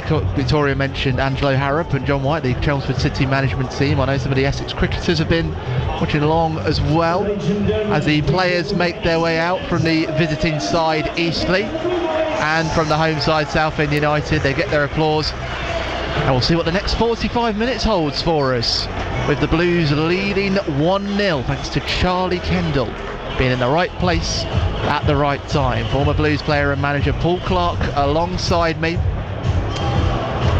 And you did touch on it before the break. It's just about consistency, keeping that intensity up now, staying with that word that I used before we started, keeping on that momentum that Southend United are building. Yeah, it's sides in this position often get accused as sitting back on the 1-0 and they don't get as adventurous, and sometimes you've got to look at the opposition. Very often you've got to look at the opposition. Have they done something that's changed it, that's made it difficult, that's put you on the back foot a little bit, or is it just that mentality that you think, oh, I don't need to gamble now because we've got our noses in front and we can always step back on it again. But for me, it's just a case of, well, all those, like the back three keep organised, keep everybody in front of you organised so you don't get caught short and outnumbered when you're going forward. But the lads in front of that, just keep doing what you were doing. In fact, do it, but do it better, because all that lacked in that first half was those couple of quality bits of finishing, just getting it up and over the keeper or underneath him rather than straight at him. Sam Mulhall, the referee, in his purple shirts and black shorts and black socks, getting us started. Eastleigh in their green shirts, black navy shorts and green socks, playing from left to right. The keeper in all red. Southend in their dark blue shirts and shorts and white socks, playing from right to left. The goalkeeper all in grey. No changes for either side at the break. So for Southend, and Dengendy in goal, a back three of Harry Taylor, Joe Gubbins, captain Nathan Ralph, Gus Scott Morris on the right, Harry Boyes on the left, Cav Miley in midfield, Ollie Coker and Leon Parallon as alongside him, and Charlie Kendall and Andy Dallas leading the line. Eastleigh have Nick Townsend in goal, a back three of Louis Fernandez, Lloyd Humphreys and Louis Giles. Have Will Spears on the right wing, Archie Harris on the left wing, Jordan Cousins in the midfield, and they've really gone 3-5-2 in the same way Southend has, with Kieran Evans and Josh Lundstrom in those attacking midfield roles. Harvey Saunders and Aaron Blair leading the line.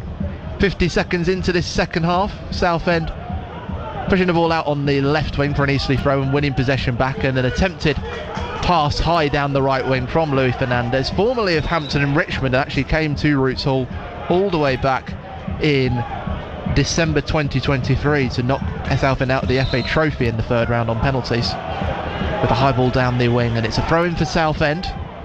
Chance for him to get straight on the front foot, as Paul Clark would like to see. Harry Boyes with the throw in down the left wing. Wants to find Dallas, does get a touch, but Humphreys with the high clearance. Southend's Miley with the header. Spears poking it forward as Gubbins leaves it for Ndengendi to collect and distribute straight away to Nathan Ralph. He gets his head up and fires it straight down the middle. Kendall trying to muscle out Humphreys, and is judged to have pushed into Humphreys, conceding a foul, and it'll be a free kick for the visitors. Yeah, it's something that forwards do all the time. It's Charlie Kendall there. He's just running across, and he knows he's not going to win the ball, so he just sort of almost shoulder charges into the defender, into his chest, trying to knock him off. And very often the referees let it go because the defender just heads it 30 yards back the other way. But the referee picked up on this one this time. And be a bit more subtle than that. Yeah, the visitors don't take advantage of the free kick because the goalkeeper has it straight down the middle of the field like a hot knife through butter, slicing through all the players and over the byline, and it'll be a goal kick for Ndengendi. Takes his time with the north bank behind him. The Southend attack from right to left from our position. If you're watching on the zone, it'll be left to right. Kick is straight down the middle. Has a bit as the header is won by Southend. Parallon was on the near side of the centre circle. Can't turn away from the tackle of Lundstrom. Spears and Cousins exchange passes. Fernandez back to Humphreys. First time we've really seen Eastleigh moving the ball quickly in close quarters. It's created space on the left for Giles. Able to turn away from Kendall and bring in Blair. More involved as he comes towards the halfway line. Just thinking, happy to go back to the keeper. Sorry, well, I was just thinking if that wind has got up a little bit, a couple of those balls that there's an interception from Gus Scott Morris into Parallon, wants to run the ball across, but it's well read by Louis Fernandez. The clearance to Southend's Cav Miley. It's the edge of Eastleigh's final third, but Miley happy to turn back. Yeah, it's just thinking that Eastleigh in that certainly early parts of the first half, looking to put the balls down the channels, give Blair a run. Beyond for them much more if they're actually playing into a sort of stronger wind. Just that Colin, great feet. Brilliant from Harry Boyes, left side of the penalty area, drags it away from another player. Dallas on the turn on the edge of the penalty area, across to Scott Morris on his right foot. What a goal from Gus Scott Morris! Simply stunning. Picked out by Andy Dallas, and Gus Scott Morris with an absolute rocket into the top left corner for a scintillating sixth league goal of the season. Southend United waste no time in this second half, doubling their lead. Southend United 2, Eastleigh 0. Great play from Parallon in the first place to get away, and Boyes as well, and then Dallas managing to keep it going square. It gets to Gus Scott Morris 25 yards out. I think he mishit it. I might be lying. It was a wonderful strike from him. Got it out his feet, no second chance, just strike it. It was a great strike, gave the goalkeeper absolutely no chance. 4 games with consecutive goal contributions for the first time since September 2024 for Scott Morris, with a continuing reminder to those high-scoring forwards in the Southend United ranks that he's hot on their heels. I'm going to find his heat map somewhere. That's his 7th goal of the season as well. He scored the first against Bath City, so that takes him across all competitions, joint top in the squad with Andy Dallas and Slavy Spazov. Yeah, but how many times you see players in that position just get their head down and blaze it over the crossbar or stick it out wide? You almost knew when it came to him that, yeah, this is going to go, at the very least, this is going to be on target. It was a super strike. And that will have changed Eastleigh's philosophy towards the second half. They started working the ball intricately, and now they're back to firing them down the wings. As Spears is muscled off the ball by Harry Boyes, close to his own byline. He now saunters along this left wing, down the left wing. Dallas getting there, ahead of Humphreys, to the byline. Has support infield from Parallon. But Dallas deciding to turn, wants to cross this left-footed into the penalty area beyond Scott Morris. Will fall to Coker, edge of the penalty area. His right-footed shot deflected by Louis Giles over the byline. And the Southend fans revelling in what they're seeing in this first 5 minutes of the second half. Yeah, tremendous work again from Andy Dallas running that channel and beating Humphreys there, which he was always going to do, but it's what he did with it once he got there. Not entirely convinced that Ollie Coker couldn't have hit that first time. Had a little gamble at it as it comes to him. He's obviously looking for the perfect strike, but sometimes just have a gamble. Well, now he'll line up the corner kick from the right corner, far side to swing away from the goal. Edge of the 6-yard box, aimed for Scott Morris, but it was Saunders doing the defensive work. It'll fall back to Coker on the right side of the penalty area. Scott Morris with the first time cross. It'll fall to Nathan Ralph. Dallas is there. Oh, and it sneaks just beyond the left upright. Referee taking his time to decide if it's a corner, but it'll be a goal kick instead. How close is Andy Dallas going to get today? Listen, he should score that. I mean, that's a tap-in. That's a side foot tap-in. And it's what you asked Ollie Coker to do with Gus Scott Morris. First time cross. Yeah, Nathan Ralph helps it along. And then he's coming in, he's 5 yards out, and he's only got to side foot it, and he's sort of rolled his ankle over it and sort of scuffed it as he's tried to get the shot on target. Just got to make a good contact. You're not going to hit it hard, just get good contact, pass it into the back of the net, 5 yards out. If he does that, he scores. But he's just snatching at things at the minute. He'd have to go to Dallas's second half of the season loan spell with Morecambe last season for the last time he went this long without a goal, but he's hoping that will change. Still plenty of time for it to change. 53 minutes in, Southend United 2, Eastleigh 0. Kendall taking a tumble on the ball inside the centre circle. Miley thought he'd won the ball off Kieran Evans. Get him off. Which one? Cav Miley. Get him off. He's going to get himself sent off. Doing nothing wrong, don't get me wrong, not because of the way he's playing, but there, a bit too zealous. Down the side for. It's played quickly into Aaron Blair to shoot first time, aim for the bottom left corner, but Colin and Dengendy right behind it, and for the first time since really the first 5 minutes of this game, he's forced into a save. Yeah, got quick free kick, just caught Nathan Ralph out on the wrong side, and Aaron Blair spinning in behind, got a shot on target. Colin did well to make it stick. But yeah, Cav Miley, he's always going to stick a leg out and try to make challenges. Inadvertently go and get himself sent off. Scott Morris has kept the kick in. A good combination between him and Kendall. He tried to lift it towards Kendall, who continued his run, but Southend able to win it back. Coker into Dallas, hugging the right wing far side, decides to take on Humphreys, edge of the penalty area, drills it across, it'll fall to Kendall, 3-0. That's how you finish. Charlie Kendall weaves away from the goal before jumping in the air and celebrating his brace for Southend. Honour plays again by Andy Dallas. I was going to say, you can see it's a hat-trick of assists for Andy Dallas. He wants the goal. He's got 3 assists in this game, and he's helped put Southend United 3-0 up against Eastleigh. He can't buy a goal, Andy Dallas, but he's done brilliant again down by the byline there. Fired it across, and Charlie Kendall just does exactly what Andy Dallas should have done 2 or 3 minutes ago. Just side-footed it into the net. So there you go. That counts just as much as the one Gus Scott Morris fired out from 25 yards. But great play from Dallas again. So he deserves a great deal of credit for that. If you could just put the finishing touches on his goals as well, got a proper player. Well, Southend kept pushing and persisting. In the end, it was a ball that fizzed along the grass from the far wing that Charlie Kendall was able to put in. Now definitely get Cav Miley off. Well, I can't see James Morton warming up at the moment. Oh, Kevin Mayer is making his way. Sorry to interrupt you. We've got a medical emergency in the crowd, so play is just being paused while the medics are able to go over and do what they need to do. It happened just around the time of the second goal, where stewards and the St John ambulance crew were making their way over just to our right-hand side in the main stand. So they're just being allowed to get to the supporter that they need to and be able to get them safely out of the stadium, and we send all our wishes to the people involved in that. Thank you very much, Victoria. Yes, the players all on the edge of the technical area now, taking on some water as the game is brought to a pause to make sure the medical services workers can do their vital work as they make their way out from where we're sitting in the east stand out to the right, the entrance to the north bank, and that gets a round of applause from the home fans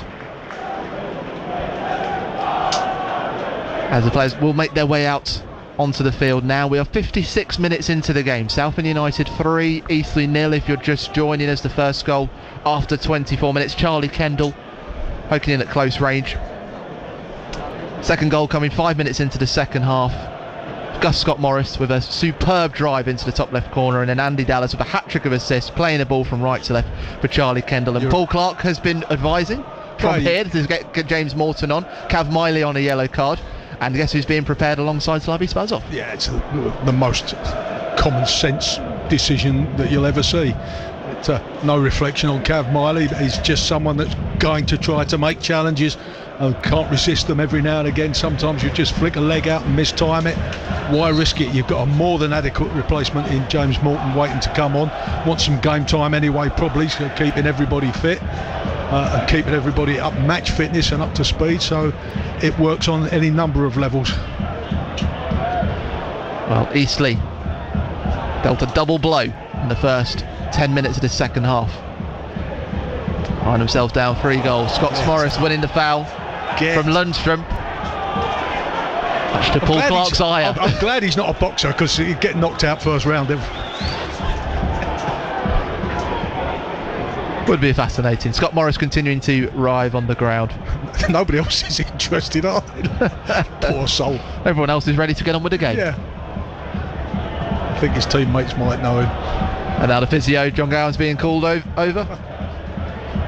Cav Miley just says, no, don't worry, he's all right. Morton and Slavi Spazov pondering patiently. A couple of goals have gone in Cornwall. Last time we updated you there, Brackley Town were leading 1-0. It's now Truro City 1, Brackley Town 2. Both of those goals coming at the break. Those other 3 games, it's all the away sides that had the lead at half-time. Scunthorpe United leading Bournemouth 3-0. Gateshead leading Hartlepool United 1-0. And Brackley Town leading Truro City 1-0. And Southend United bucking the trend tonight at the moment. So this is my problem with it. Not Gus Scott-Morris in particular, but all players. One day someone's going to... Yeah, because you can't fake that, can you? Some players keep making out that they're badly hurt. Someone is going to be badly hurt one day, and everybody's going to go, oh no, he always does that, and leave him alone. Or, you know, it's the old... What's the name of the story? The boy who cried wolf. Exactly. And don't... Listen, different times, but it used to be, well, don't show anybody you're hurt. You get hurt, don't let anybody know you've been hurt. Now it's let everybody know you've been hurt, even if you haven't. Andy Dallas attempting to take control of a high ball from the free kick down the right wing, but as Eastleigh clear, it's straight to Cav Miley, who intercepts. Harry Boyes is more infield as we wait for Scott-Morris to return to the action. Southend will happily keep hold of it as Scott-Morris serves his 30 seconds. Boyes attempts to thread to Kendall, but intercepted and cleared. Nathan Ralph continuing to win the battle against Aaron Blair. Parallon past 2 Eastleigh players seductively. Coker on his right. Out to Scott Morris, his first action. Coker over the top to Leon Parrell on right side of the penalty area, into the middle. There's a deflection. Keeper's able to poke it away, and Fernandez has to ensure that Charlie Kendall's not in for a hat trick, and it will be a corner kick. There was a deflection from Leon Parrell's cross from right to left, and it took it towards the goal, and Nick Townsend had to punch away, and he fortunately had Louis Fernandez there, otherwise it would have been 4-0. Yeah, never mind all that. Leon Parrell went through a gap in midfield between about 3 players. There weren't a gap there. The eye of the needle. I got no idea how he got through there. Harry Boyes with his corner kick from the left corner near side. Short to Leon Parrell. His cross lacks quality. Is intercepted by Lundstrom, who sends it downfield to Blair, trying to turn away from Miley. And now it's down the right wing. Saunders getting the sprint on Harry Taylor into the corner, but hesitated. And he's actually won the goal kick. He must have poked it off the boot of Harvey Saunders, who's protesting with the assistant referee Ryan Head. But it will be a goal kick. And now the substitutions come for Southend United. Harry Taylor showing why he's on 150 appearances for the Blues. I think he got away with one there as well. Andy Dallas will not get the chance to score his first goal since the end of October, but he has fans on their feet because he has provided opportunities for 3 goals for Southend. If he's the striker I think he is, he's going to be absolutely gutted that he's not scored tonight. And don't get me wrong, he'll be pleased that he's played a part in the 3 goals, but there's a part of him who will be cursing himself that he's not scored. But he's done terrific, absolutely terrific, apart from his finishing, which is surprising because you'd expect a little bit of guile from him. Slavy Spazov on in his place, looking for his first goal since the end of November. And James Morton replaces Cav Miley. James Morton going up against his former manager at Weston-super-Mare during a loan spell from Bristol City, Scott Bartlett. It's Harry Boyes. Lofts the ball down the left wing. Cousins intercepted by Southend's Parrell. Happy to work back to Gubbins.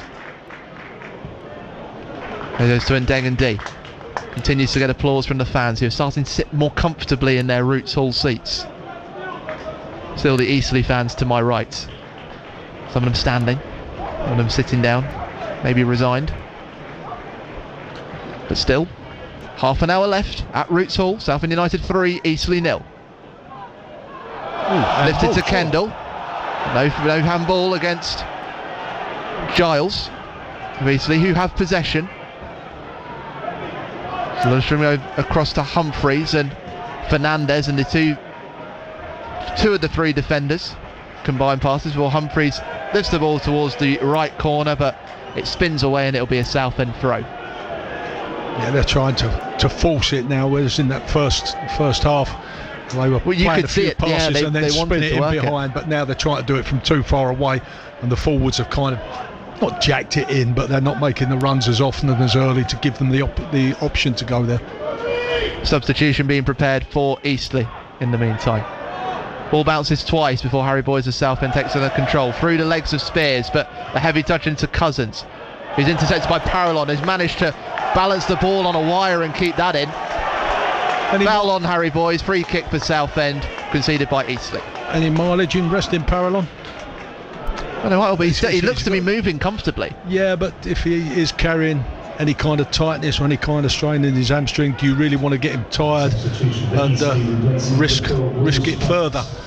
As you said, they've got an awful lot of games coming up in a short period of time. So 2 substitutions. This looks like this will be the right wing back position. Coming off is Will Spears, and on his place Sam Pearson. I think another former Weston-super-Mare's player. Sorry, well, I think it's something I'd definitely consider, because you've got to think about the long term, not just is he all right now?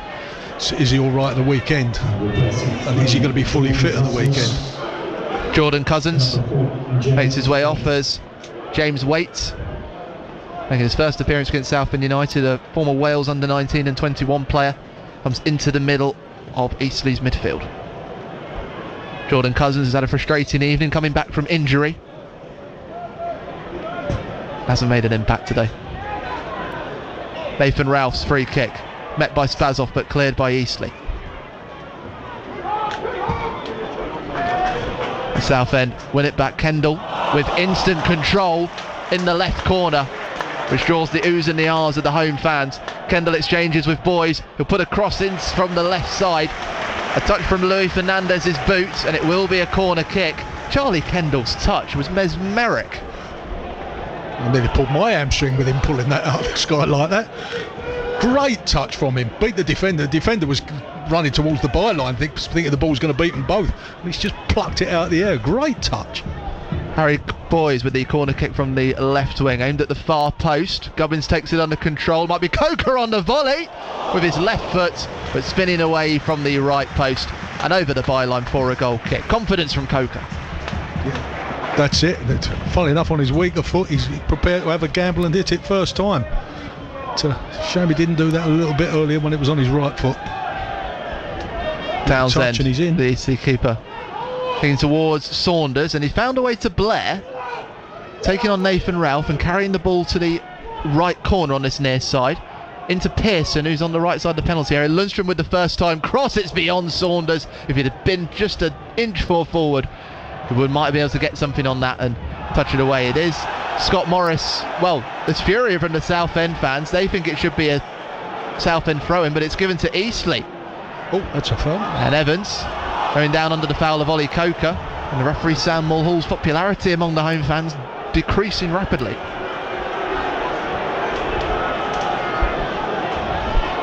Looks like it was Evans. Was it Waite, the substitute? I think that might make up for the one that Harry Taylor kicked out and they got the goal kick for. So yeah, swings and roundabouts.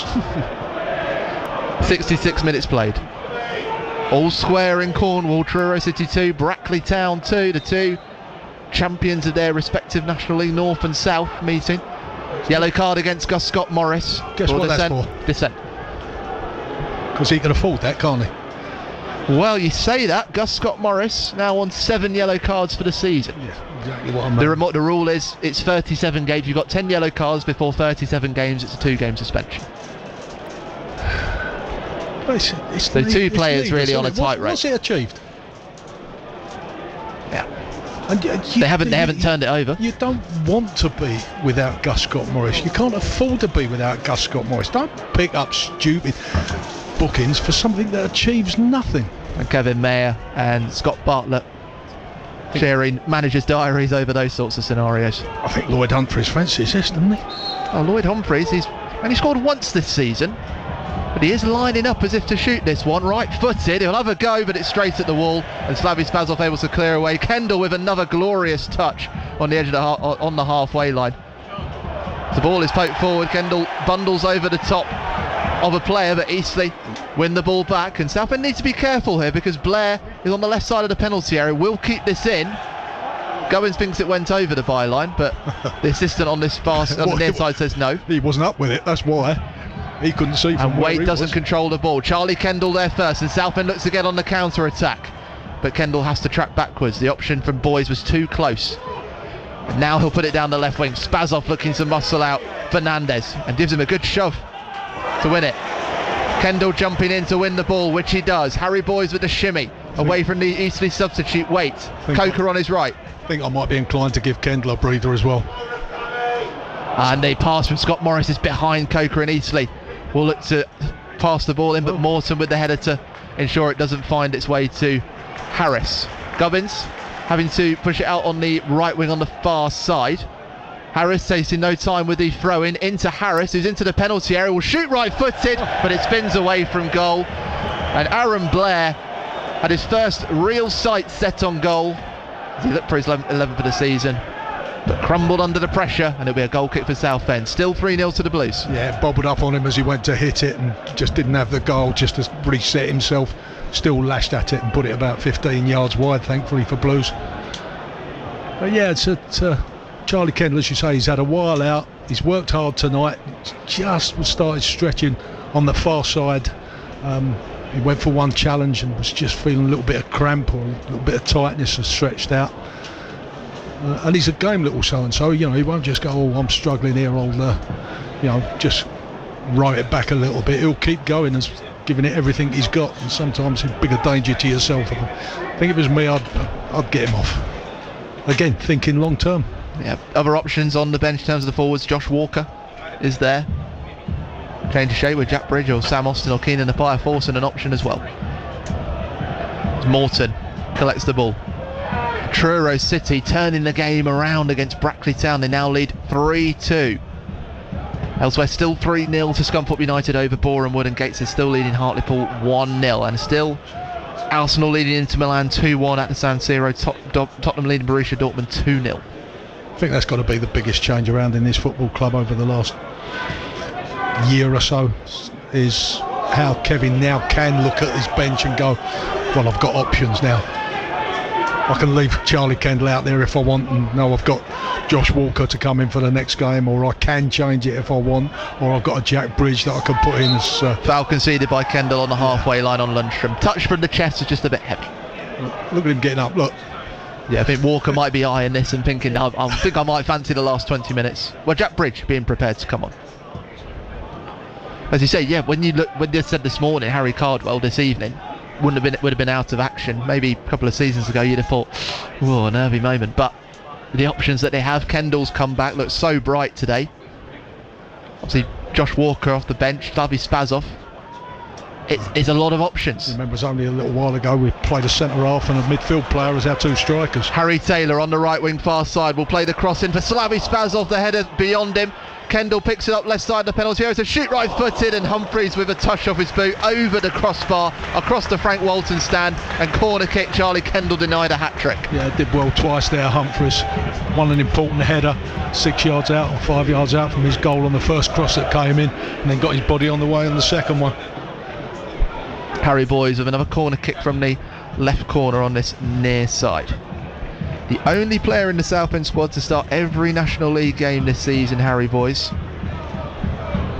This corner is left-footed, swing away from the byline. The header's at the far post from Scott Morris. He heads it into the ground and it bounces over the byline, right of goal, and it'll be a goal kick.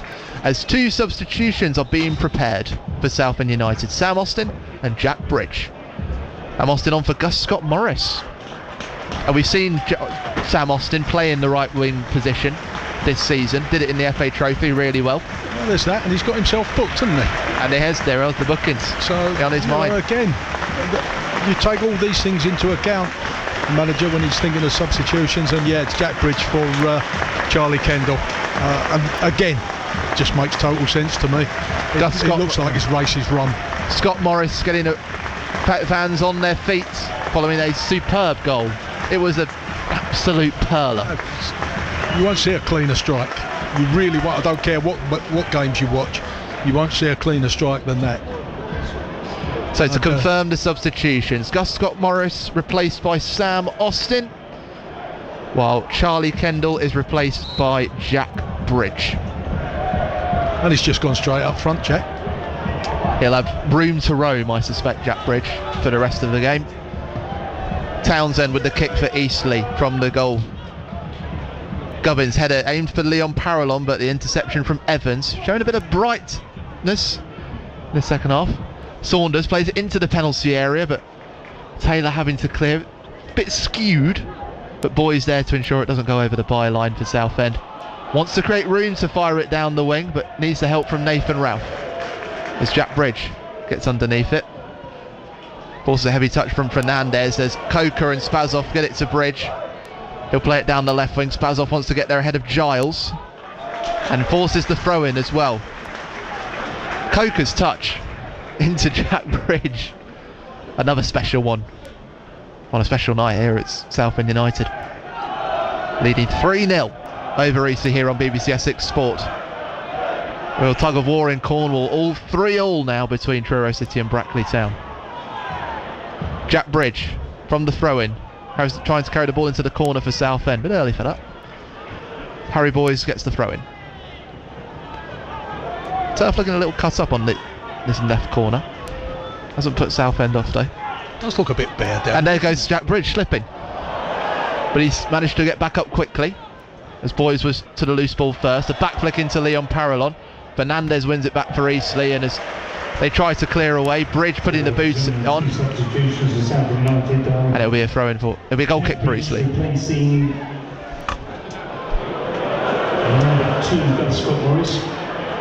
Just confirming the substitutions over the tannoy at Roots Hall as Eastleigh play short from their goal kick and look to get down the far wing. I'll play it from left to right, but Harry Boyes has read that as it was aimed at Pearson. Harry Boyes edge of the centre circle on this near side, lifting from left to right, asking Coker to chase this ahead of Giles. But the Eastleigh man gets there first, high down the right wing on the far side, but Taylor ensuring that the last touch is off Aaron Blair of Eastleigh, and it wins the throw-in for Southend just beyond the halfway line. Getting a bit of grief over that far side, that assistant referee over there. David Bonnywell, the assistant on the far side. I don't think the crowd behind him are fully enamoured of him. Beady eyes in the West Stand on his every move as Leon Parallon wins the ball off Josh Lundstrom, and he'll drive towards the penalty area, pokes it forward. He wanted the run from his former Slough Town teammate Slavi Spazov towards the left post, but it goes over the byline. Goal kick, and Kevin Mayer applauds the ingenuity of Parallon. Oh, good. Oh, but Southend win it back into Spazov, into Coker, and how they misplaced the pass. A few lines of communication going awry here, Paul Clark. Well, it's the man off the ball every time. You make the run and you keep making it, and if he doesn't give it you, then slaughter him, but give him the option to give it to you. You might just take a defender away from him, but the moment you put the brakes on like that, just kill him. His head's gone down, he's looking at the ball, you stop, and he's playing it exactly where you were going in the first place. Eastleigh playing dangerously close towards their own goal line. Humphreys picking it up for the visitors. Well read. Strong down the field, but Nathan Ralph for Southend winning it this time. Parallon finds Spazov in the penalty area, turning left-footed, deflection off Giles's boot over the byline, left of goal, corner kick for Southend. They found a connection that time. Well, if you make the run, he will give it to you. Simple as that. It's a fifth corner kick of the second half for Southend United. Jack Bridge to take, and this one will be right-footed to swing towards the byline. Don't forget, on air until 10:30, so get your reaction in to us. Bridge with this corner, aims for the far post, takes a bounce in the penalty area. Fernandez got a touch. Now the fans in the Frank Walton stand wanted a handball, but the referee said no, and it'll be another corner kick, this time from the right corner far side. Yeah, I think he took a swing at it and it hit the ground underneath him, popped up and hit his arm, and his arm was out a bit wide, because as I say, your arms do go out wide, so although it doesn't look it when you stop it, it is a natural position. Corner taken short by Harry Boyes, gets it onto his left boot, decides to shoot from distance but is blocked. Falls to Morton of Southend, into Coker, lifted towards the far post. Nathan Ralph winning the header, back to Coker, first time drive outside the penalty area, blocked. Austin and Parallon keep Southend in possession. Coker heading into the path of Austin. Bridge with the run in front of him. Southend keeping the intensity high at Roots Hall. Back flick into Austin, and now Coker spread it into Austin, gets the 1-2. Coker back to Austin, it's seductive, it's brilliant, it's Parallon, and it's wide of the goal. It was so close for Leon Parallon. The ball was a blur in the penalty area, and it fell to Leon Parallon on the corner of the 6-yard box. His first time shot, just wide. Almost 4-0, but not to be on this occasion. Yeah, listen, I know it's easy to say, but that's what I've been crying out for years, about that. You know, when you get in that final third, it's those quick 1-2s and passing, and it's easy to, I say easy, a lot easier to do when you're 3-0 up in a game, but, you know, than when it's a tight game and teams are sitting back. But that's how you're going to break teams down, especially against the better teams. It's got to be passed quickly and quick movement, and that's what Blues had in that last attack, and a number of attacks tonight. You see, like a balloon that's lost its air at the moment. The ball just in one back so easily now by Southend. Coker and Austin like rabbits running through the burrows of the Eastleigh defence in that last move. This time Humphreys for Eastleigh, able to win the ball high down the right wing on this near side. Blair there first, into the corner, taking on Taylor. It will take a touch off him, and the 15 or so Eastleigh fans who have travelled applaud the effort, as it'll be a corner kick for Eastleigh. Their first of this second half, only their second of the game. We approach the last 11 minutes here at Roots Hall. Southend United 3, Eastleigh 0.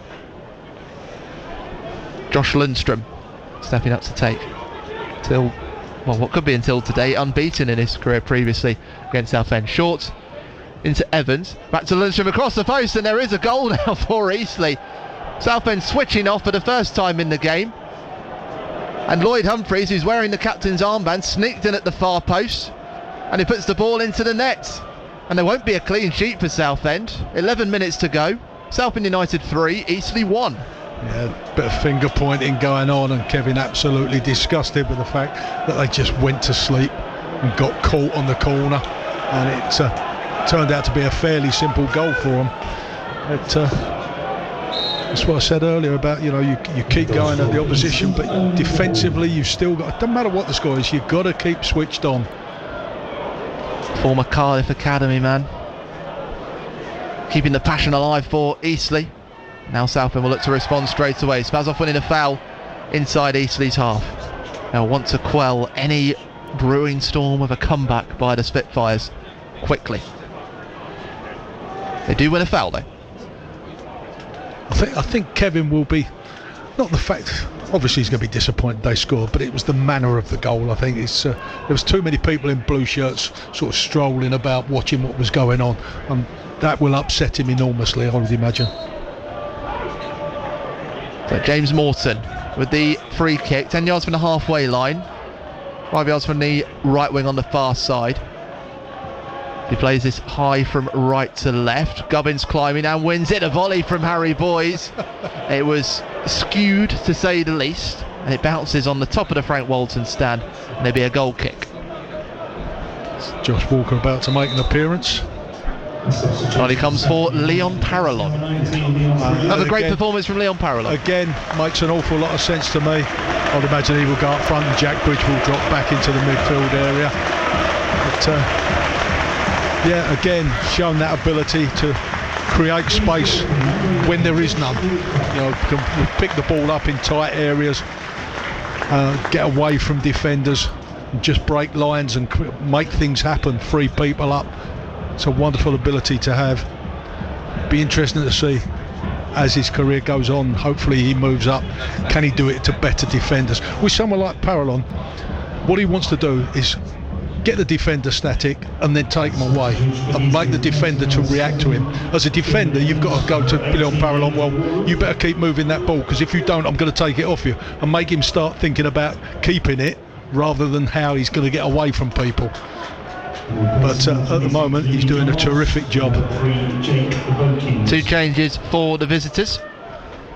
Kieran Evans making way for Angel Waruwe, former Brentford Academy player, and also a change at the left centre-back position, with Louis Giles, the 19-year-old, making way for Jake Vokins, formerly a runner-up with the England under-17 squad at the European Championships 9 years ago.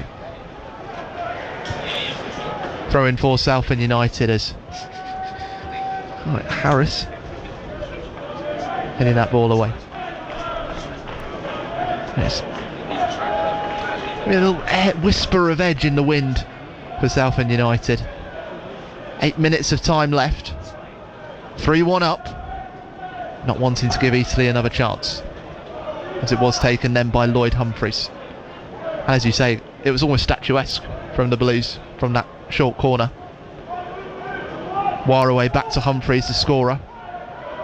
Walker trying to win the ball back, but Waruwe onto it first. Fernandez with room on this near wing. Eastleigh attacking from left to right. Lundstrom back to Fernandez. Wants to lift it down the right wing, but Gubbins covering. His high ball met by the head of Eastleigh's Waruwe. Gubbins for Southend. So the header eventually comes to ground. Waruwe's there first. Lundstrom on his right. Pearson drifting in field. Into the path of Waite, the 2 substitutes combining. Forward to Lundstrom in front of those travelling Eastleigh fans. His cross blocked by the boot of Morton. It will be a throw-in for Eastleigh. It's just a little bit uncomfortable, Paul, letting Eastleigh have this much possession. It's silly, isn't it? You're comfortable at 3. You get sloppy. And then Lundstrom trying to put the cross, and it will be a corner kick as it comes off Morton. You dominate the game, and the opposition score, and you're still 2 goals in front, and yet you start getting nervous. It's ridiculous. It's strange.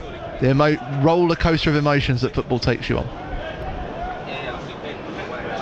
Hartlepool have equalised against Gateshead at home. Lundstrom with his corner kick from the right corner on his near side, right-footed, swing away from the goal. aimed at the far post. Ralph able to clear away, and Walker is there first, taken under control, but it was almost into the path of Vokins.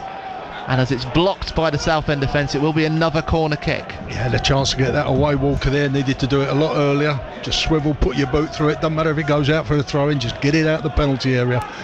So we've seen in cup games, recent cup games, you try and wait and clear that against somebody, strange things can happen. So take 2 from the corner kick through Lundstrom. This time goes short to the near post, and Harris. Corner again. It wasn't the last touch, it was Taylor. Well, I thought it was. I thought the referee had put his corner flag down, but instead he said no, it's going straight.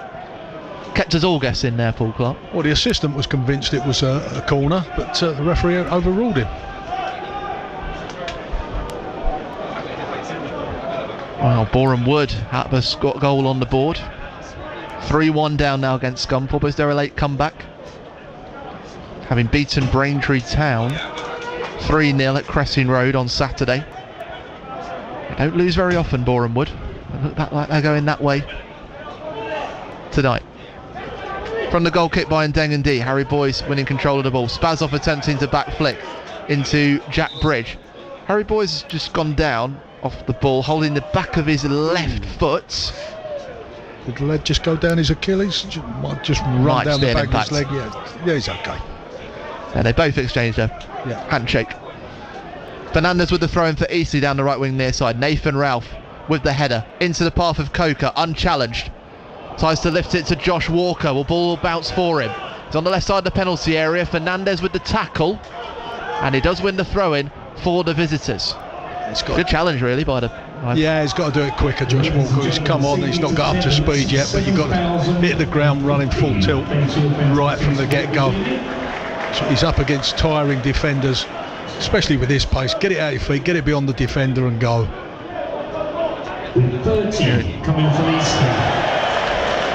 Southend attacking down the left wing. Attendance has been confirmed. 7,015 with 30 from Eastleigh. Great to have them here. Jack Bridge with possession for Southend. Infield to Morton. Coker's in the middle of Eastleigh territory and decides to go back to Joe Gubbins. I beg your pardon. 7,050 for fans in attendance tonight. Ball is lifted towards the right corner for Sam Austin to challenge, but just beyond him, to take a touch, and Jake Vokins with the throw-in. And a couple of those Eastleigh fans continue to make some noise. They've had something to cheer. Still 3 minutes left of normal time. Austin down the right wing. And Hartlepool United have turned the game around. They lead Gateshead 2-1. Harry Boyce and Jack Bridge bringing the ball under control for Southend in Eastleigh territory. Bridge turning away from Pearson. Wants to get down the left wing. Leaves it for Boyce and does win the foul. There'll be a free kick from Southend. 15 yards beyond the halfway line down the left wing on this near side as Darren Curry enjoys a ride. Smiles to himself in a quick chat with Jack Bridge. Yeah, just saying, just pass it. Just pass it, keep the ball moving, keep them working, make them chase the ball. You don't need to give them, keeping the ball tight and running, letting someone have a kick at you. Just pass it, move. Just what Harry Boyce and James Morton have been doing. And now it's shifted out to the far side with Ollie Coker. Decides to cross it into the area. Oh, and it might be a mess up by the keeper. Walker's there for 4-0.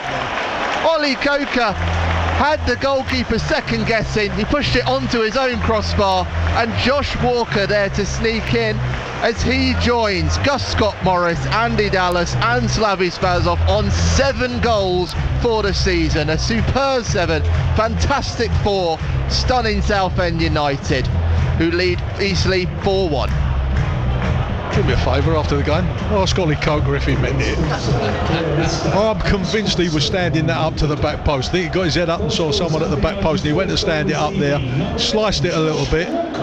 Keeper was going for where Ollie Coker intended to put it and then got really sloppy turning it over the crossbar.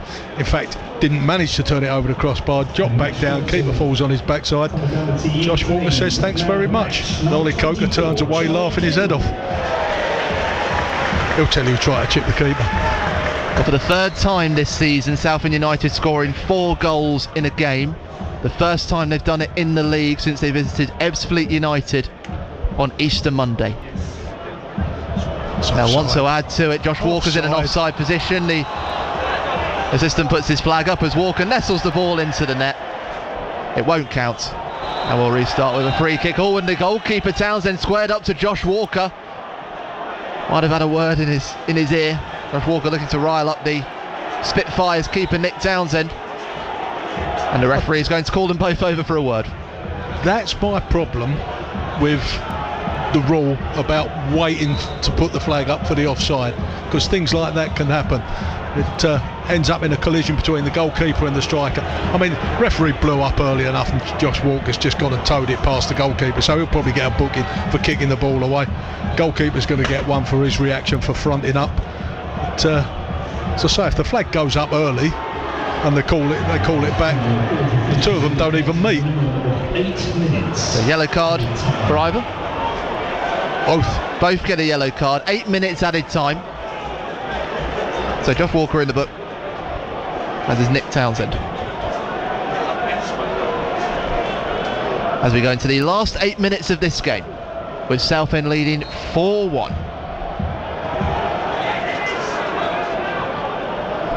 As the goalkeeper Townsend launched this down the left wing. Blair is muscled off the ball, who's, to be honest, absent in this game. That's because of the marshalling of the Southend defence. As Spazoff ensures Jack Bridge gets to the ball. He's got a runner on the right in Ollie Coker. Southend players streaming into the penalty area. Coker into the middle. Spazoff attempting the header. Eventually hooked away by Fernandez. Spazoff pressure by Pearson. Volley from Ollie Coker. Over the clock on the Frank Walton stand. And it's a goal kick. Good lad. That's it. Come in and have a pop. They ain't all going to go flying in the top corner, but if you don't try it, it definitely won't. I was saying to somebody before arriving at Roots Hall today, I feel like what we needed to see today from Southend was just a really convincing performance, putting a load of goals in that net. That's exactly what we've been treated to. It was a bit ropey at the start, those first 5 minutes, but Southend grew in confidence and they just stuck with their identity, stuck with their game, and it's proved dividends for them. Well, they did, but let's not forget, at 0-0, he's made two blinding saves, absolutely, to keep the Blues on level terms at that stage, and then they've got them built from that. Jack Bridge stealing the ball off Eastleigh. Zoe Fernandez attacking down the left side of the penalty area. Cross blocked by Lloyd Humphreys, a corner kick for Southend. Yeah, so they've all played a part. It's not a case of Eastleigh have turned up to absolutely garbage. You know, it's Southend have had to earn this victory. And they did it, really. It was those first 10 minutes of the second half that took the wind out of Eastleigh's sails. Jack Bridge with the corner kick as the flag billows in the wind whistling around Roots Hall. Short to Morton. Decides to take on Lundstrom. It's on the left edge of the penalty area. Back to Morton with the first time cross. Takes a block off Waits, but this time his cross will go to the far post. It's beyond Nathan Ralph. Cleared by Fernandez. Joe Gubbins will get there first as it bubbles towards the right wing far side. Back to Sam Austin. And Southend can look to rebuild from the back. Don't forget, get in touch with us. 08000 321 on WhatsApp, 81333 on text. Start your message with the word Essex. Jack Bridge tumbling to ground, late tackle from Pearson. The play continuing. Morton's crossfield ball salvaged by Sam Austin, tracking back. Nathan Ralph with a touch away from Aaron Blair. But as I said, Paul Clark has been kept very quiet in this game, the man with 10 goals this season. Yeah, he looked lively in the first 10 minutes or so, and when he's got the chance to run off the back of people or down the sides of people, he looks like he's got a threat. He got that one opportunity sort of midway through the second half that he ended up spewing yards wide, but really that's the only chance he's had. He looked like he was going to cause problems early on in the game when there was like quick movement and quick balls down the channels, but as Eastleigh have got pushed further and further back, those runs have been less effective and they've been much easier for the back three to really deal with quite comfortably between them. Harris, who's had to play a lot more defensively in this second half, who's roaming forward down the left wing for the first 45 minutes, but has been kept back. War away for Eastleigh, attempting the crossfield pass, intercepted by Southend's boys. Wants to draw the foul off Fernandez, but Eastleigh winning possession back. Pearson driving towards the edge of the penalty area, might get to the edge of it and carry on his run, rolls the ball across his body. Saunders keeping it alive, but eventually it's Harry Boyce that intercepts for Southend, and Bridge running against Humphreys, and Southend have 4 on 3. Jack Bridge sprinting towards the left corner. Humphreys staying with him. Jack Bridge checking back. Wants to get beyond him, and now he'll draw the foul as Humphreys almost rugby tackles him to the ground. A lion hunting down wildebeest. Jack complaining that he'd got away and the referee should have played advance. He only got away because everybody had stopped once the referee had blown the whistle.